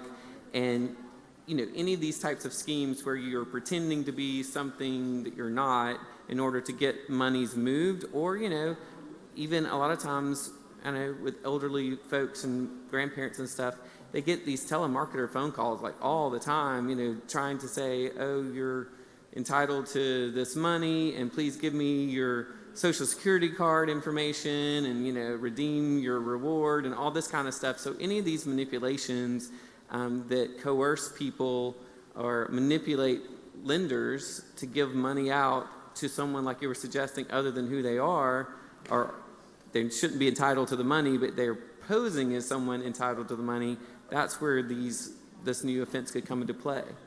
Thank you, Mr. Chairman. Yes, sir. And I will say, too, that this does not allow for stacking, so it's not like an additional crime that you can layer on top of a current crime. If it's just easier to prove this one versus one that's already on the books, the prosecutors can choose which one. They can't, double deck the crimes, in other words. Yeah. All right. Sorry. Any other questions? Seeing none, we're ready for your motion, sir. I would move that we adopt the committee substitute. All in favor signify by saying aye. Aye. Opposed, no. And we're on the bill. And then move adoption by use of the morning roll call. Use of Mr. morning roll President. call has been requested. Anyone object? Which records voting no. Present. Seeing none, the bill passes by use of the morning roll call. Senator 135. I'd like to go to item 135, calling up and have the title Clerk, please read. read the title. Senate Bill 2819, illegal dumping, increased penalties for. Make the usual motion. Senator makes the usual motion. All in favor signify by saying aye. Aye. Opposed, no. The ayes have it. Please proceed, Senator Fillingham. And if you would recognize Senator Mumford to Senator Mumford, you're recognized. bring her to- bill forward. Whoa. Be nice. Senate Bill 2819 simply increases the minimum fine and the maximum fines for illegal dumping. The minimum fine for a misdemeanor illegal dumping would go from $100 to $500. The maximum fine would go from $1,000 to $1,500. The minimum felony fine would go from $500 to $1,000, and then the maximum felony fine would go from $50,000 to $75,000. And I'll yield for questions. Thank you, Senator. Senator Sparks, for what purpose, sir? Question, Mr. President. You yield for a question, Senator? I yield. Senator, you're recognized, Senator Sparks. Thank you, Mr. President. Is there a geographic area that this bill covers? Is this statewide or is this more local? It's statewide. Statewide. Mhm. So it's just illegal dumping and it's increasing the penalties? Increasing the penalties, yes, sir. Does it address the fact that over 2,000 bills died yesterday and the actual dumping effect that will have in the city of Jackson? Would we be liable for the fine? Yes, you would, if you Thank you. illegally dump those. Thank you, Senator. Senator England, for what purpose, sir? Question, Mr. You President. yield for a question, Senator? I yield. Senator England, you're recognized. Thank you, Mr. President. Thank you, Senator. Senator Sparks' question may have answered my question, but I do want to just be sure, because we have an issue in the Capitol. Would Senator Joe Carter's office be included in this? Yes, it would. Okay, I just want to make sure. Is there an exception for other legislators tossing trash into Senator Joe Carter's office? Can we get away with that maybe? No exceptions. Okay, would you consider a friendly amendment to maybe add that? I would not. Okay, thank you, Senator. Senator Simmons, you're recognized. For a question, Mr. President. Please, you yield, Senator? I yield. Senator Simmons, you're recognized. Thank you, Senator. Thank you, Mr. President. Thank you, Senator, for yielding. Senator Mumford, do you know who sponsored this legislation before you actually made it to this august body? I do. Who? Senator Horn. And what is Senator Horn doing now? He's now the mayor of the city of Jackson. Do you know how long he was a senator before he became mayor of the city of Jackson? 32 years. Okay. And who is filling his shoes now in the Mississippi Senate? Kamisha Mumford. Thank you, Senator. Senator Blackman, for what purpose, sir?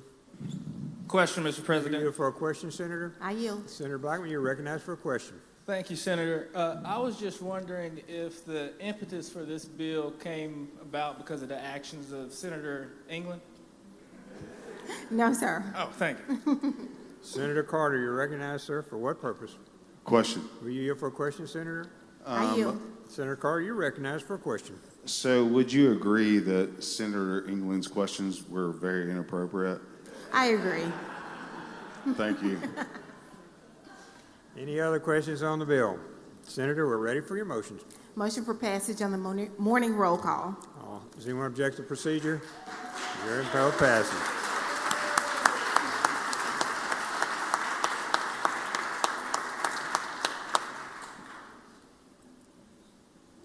Let the record reflect that she accomplished in 2 months what it took him 32 years and never got it.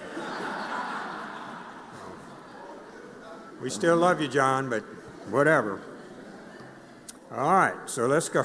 Let's go, Senator Turner Ford, pass and retain. Senator Blackwell. Senator Blackwell, you're up. We're on 138, Senate.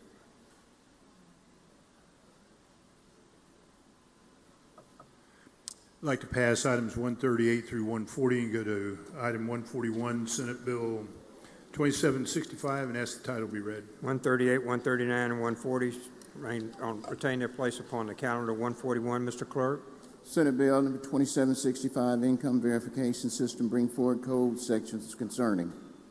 Make the usual motion. Usual motion. All in favor signify by saying aye. Aye. Opposed, no. The ayes have it. Please proceed, Senator Black. I ask that you recognize Senator Sparks present the bill. Senator Sparks, you recognize to present the bill. Thank you, Mr. President. Senate Bill 2765, as it is written, is simply bringing forward code sections. The purpose of bringing forward these code sections, and I will go ahead and say this at the beginning, this is the only vehicle left with these code sections. There was a bill on the House side that died in committee. The purpose of bringing these code sections forward is recent changes at the federal level addressing SNAP benefit payments to the state of Mississippi and the error rate in income verification. Many programs such as SNAP and Medicaid and other items, as we all know, have an income threshold. In 2017, the Mississippi legislature adopted legislation to combat fraud. And while well-intended and probably timely at the moment, this administration in Washington has changed the rules and they are enforcing an error rate. So all 50 states are subject to a penalty if they are over the threshold of the error rate, which is 6%. The majority of states currently exceed 6%. The measuring year will likely be the fiscal year we're in or the next fiscal year. The state of Alaska had the highest error rate, but Senator Murkowski managed to exempt Alaska from this penalty for 2 years.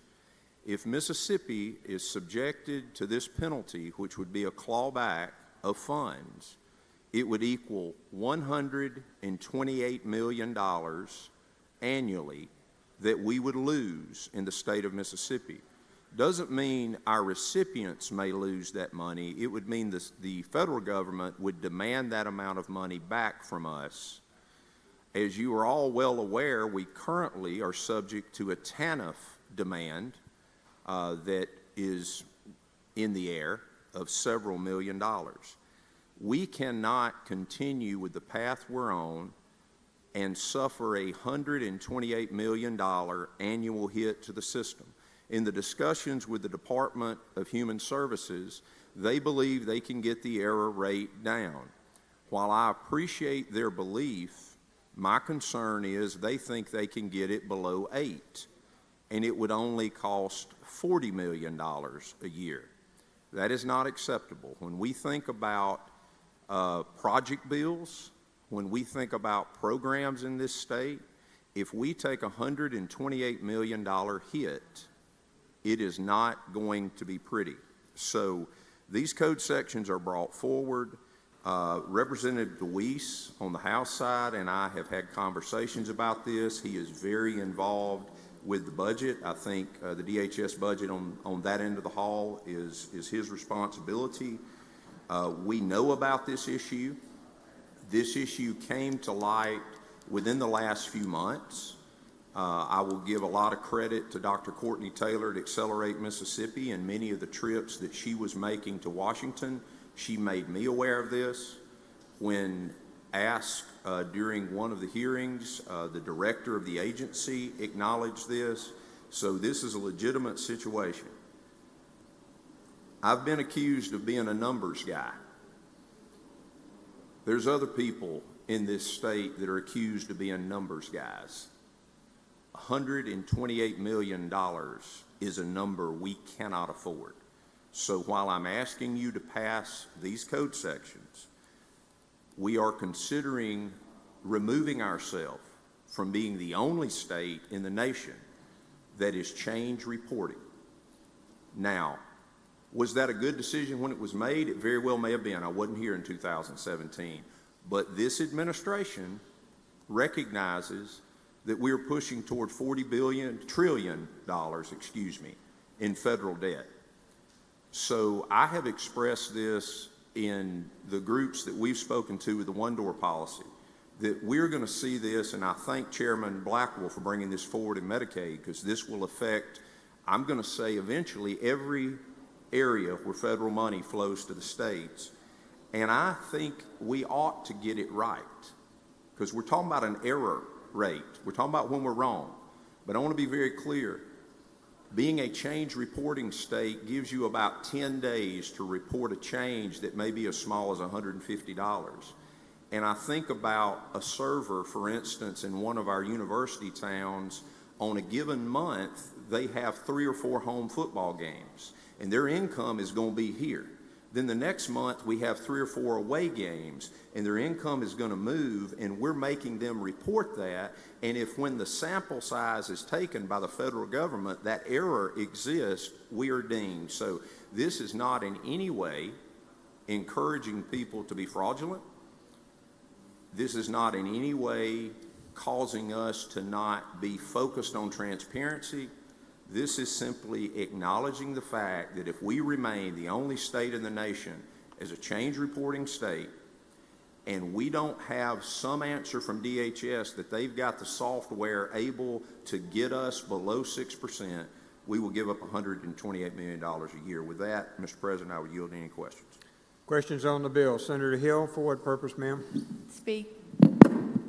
Any other questions? Seeing none, Senator Hill, you recognize to speak on the bill.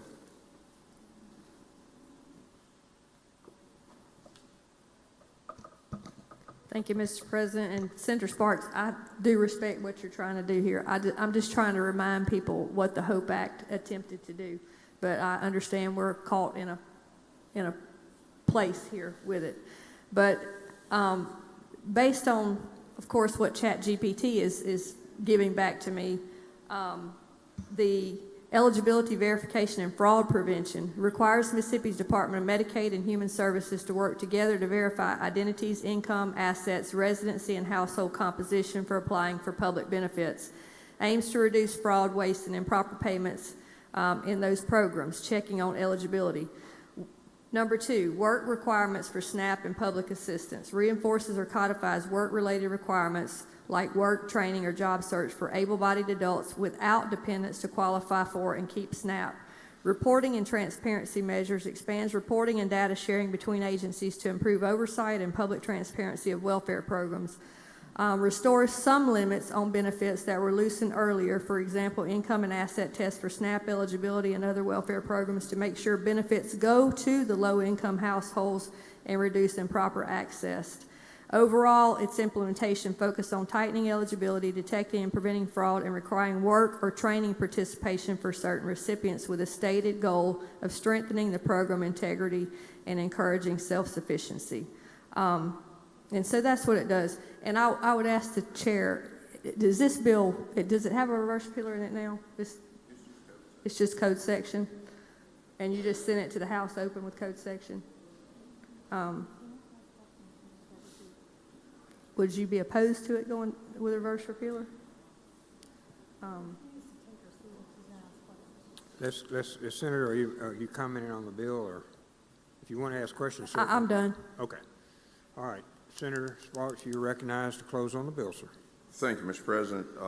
I'm not opposed to reverse repealer because the simple fact is we're either going to solve this problem or we're going to pay $128 million. It's up to us. There's not many bills I stand up here in front of you and say this will cost $128 million and we'll get nothing. We'll get the same level of services, but we'll get $128 million less dollars to the state of Mississippi. I hope you would defeat any bill I ever bring forward that does absolutely nothing for the state that costs $128 million.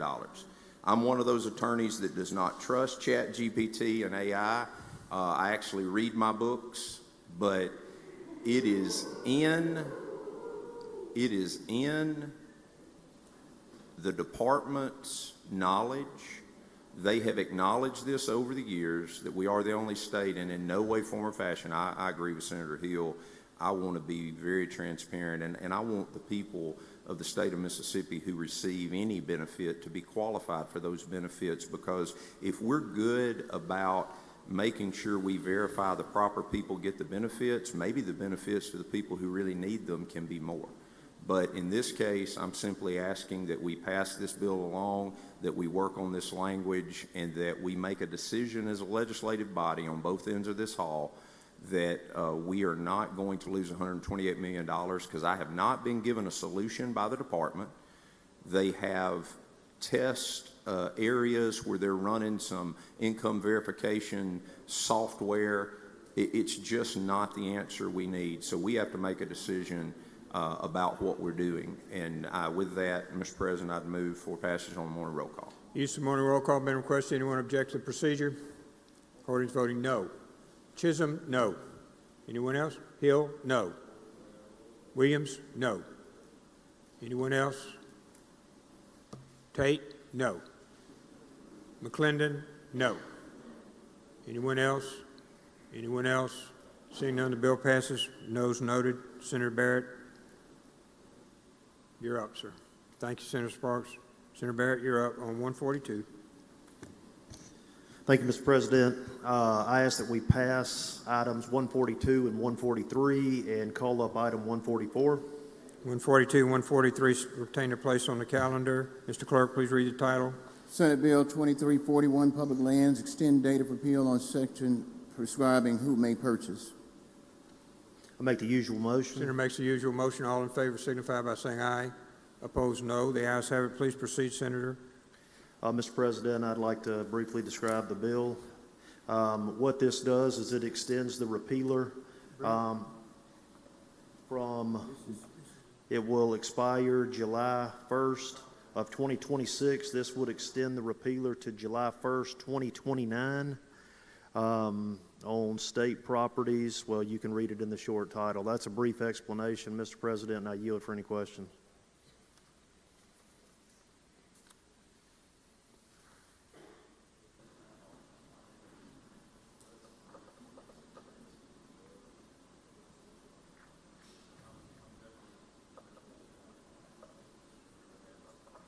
Good job.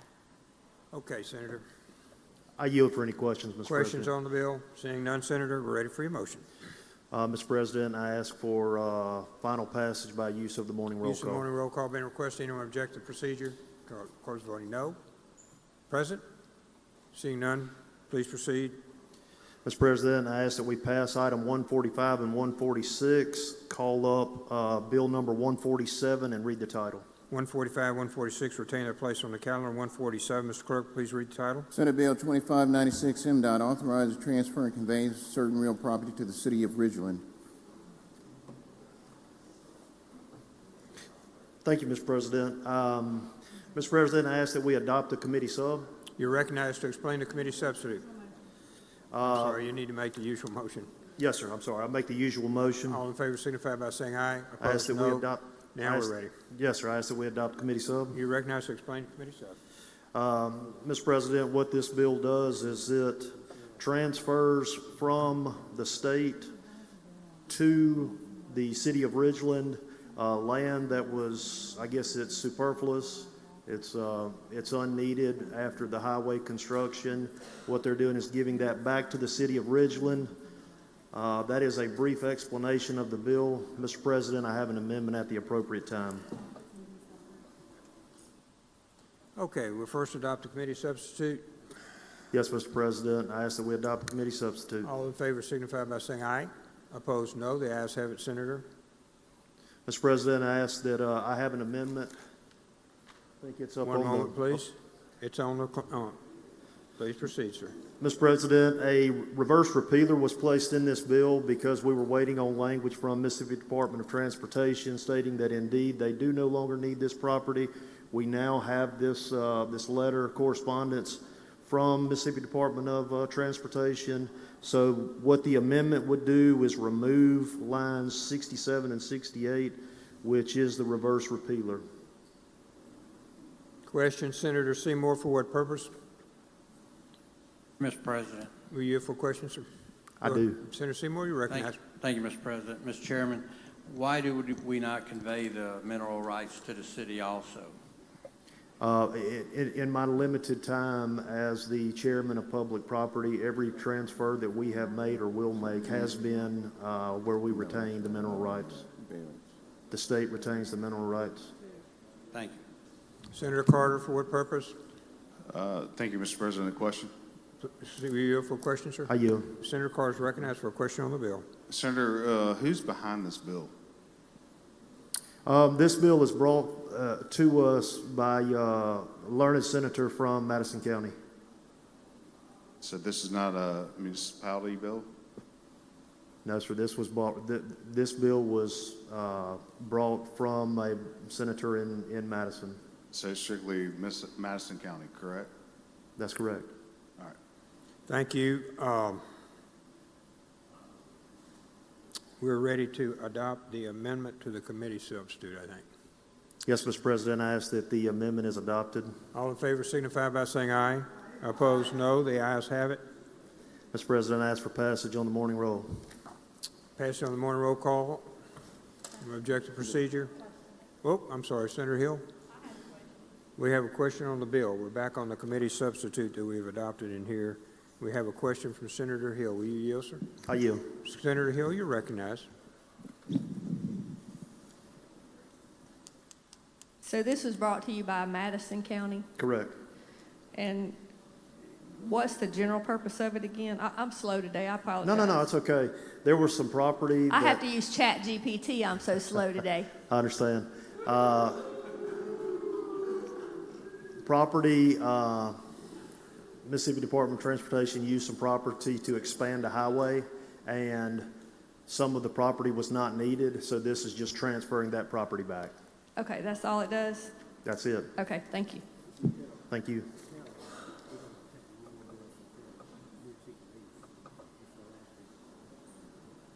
Okay, Senator Barrett, last one. 148, sir. That's correct, Mr. President. I ask to call up item 148 and request the title be read. Mr. Clerk, please take. Yeah, we did. I thought you took. I'm sorry. We started to take the vote. We stopped for Senator Hill. You're right. So let's go back, Senator, and you'll have to take the vote on the bill. So now it would be by morning roll call. Yes, Mr. President. I ask that. Okay, we started on that. Anyone object to that procedure? Court is voting no. Present? I can't hear. Okay. Bill passes. Now we're on 148. It'll be the last one for today, sir. Thank you, Mr. President. I ask that we go to item 148 and the title be read. Mr. Clerk, please read the title. Senate Bill 2597, DFA, authorizes the transfer and conveyance of ABC Warehouse to Madison County Economic Development Authority. I make the usual motion. Usual motion. All in favor signify by saying aye. Opposed, no. The ayes have it. Mr. President, I'd ask to adopt the committee sub. You're recognized to explain the committee substitute. Yes, ladies and gentlemen, what this would do is transfer the old ABC warehouse to Madison County Economic Development Authority where it is located. The property will be sold for no less than fair market value after 2 professional appraisers submitted their appraisal. Again, all mineral rights will be retained by the state of Mississippi. Like every other bill, the state of Mississippi shall retain all is authorized to correct any discrepancies in the legal description. That is a brief explanation and an explanation of the whole bill. I yield for any questions, and if there are not, I have an amendment. Seeing no questions, we need to adopt the committee substitute, sir. Mr. President, I ask that we adopt the committee sub, and I have an amendment to remove the reverse repealer. All in favor signify by saying aye. Opposed, no. The ayes have it. Amendment. Mr. President, on the amendment. 1 second, please.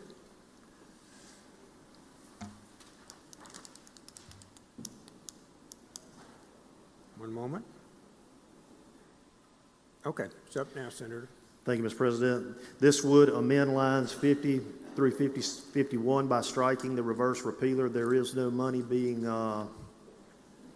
transferred, or excuse me, there is money being transferred, but it is specified in the bill that it goes into the state general fund. So we inserted a reverse repealer to make sure those funds were being handled properly. In the bill they are, so I ask that the amendment be adopted, Mr. President.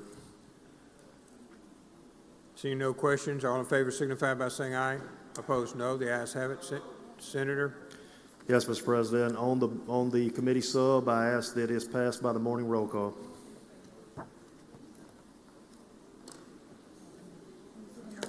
As amended. I got it. Just a second. Anyone object to procedure? Court is voting no. Present? Seeing none, thank you, Senator. Thank you. Senate, have had a full day, and I thank so much for everybody working hard today. And we're going to come in early tomorrow so that we can finish tomorrow and allow you to get back to your real jobs on Friday. So we'll be coming in early at 9:30. So I'll ask for announcements now.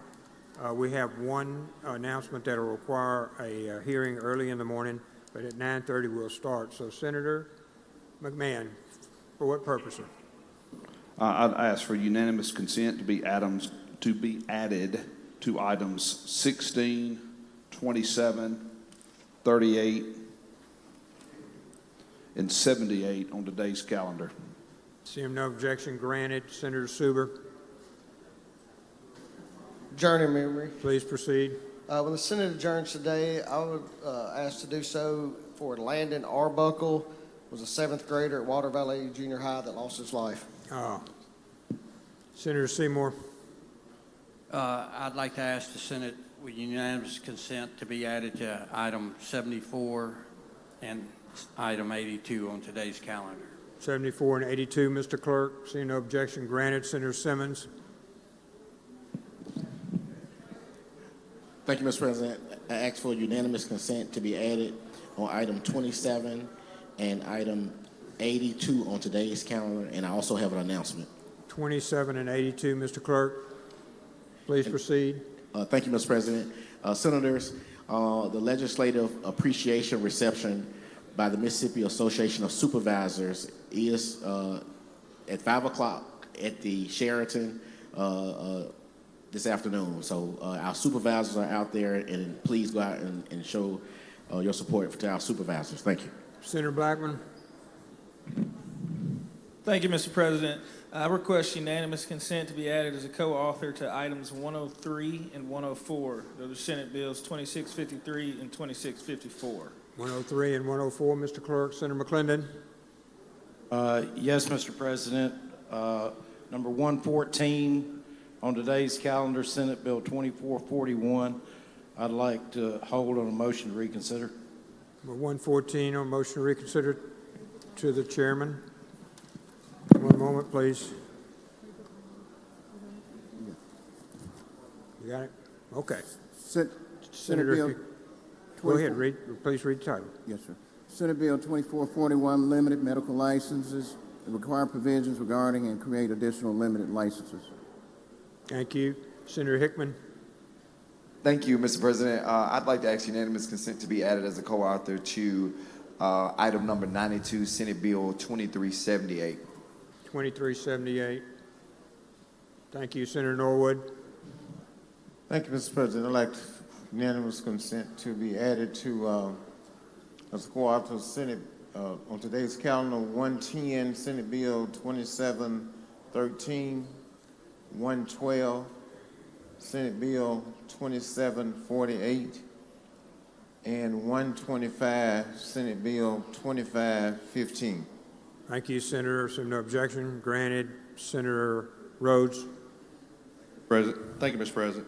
With unanimous consent, I'd like to be added as a co-author on item 132 on today's calendar. 132, Mr. Clerk. Senator Jackson. For announcement. Please proceed.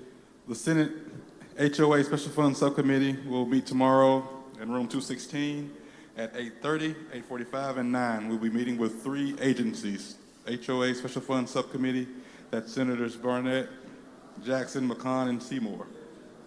Thank you, Senator. Senator England. Thank you, Mr. President. I'd like to ask unanimous consent to be added as a co-author on items number 12 and 135 on today's calendar. 12 and 135. Mr. Clerk, Senator McMahon. Announcement. Please proceed. I'd ask everyone to listen closely. Tonight, there's been a rescheduling for the EPAs, Delta Electric, Kahoma Electric, Magnolia Electric, Dixie Electric, Central Electric, Southern Pine Electric. They will not have their dinner this evening. They will reschedule and let you know. Thank you, Senator. I imagine they're very busy right now. Senator Fraser.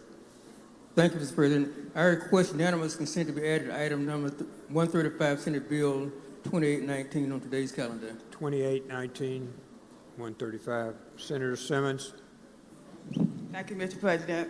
With unanimous consent, I would like to be added as a co-author for item number 27, Senate Bill 2191.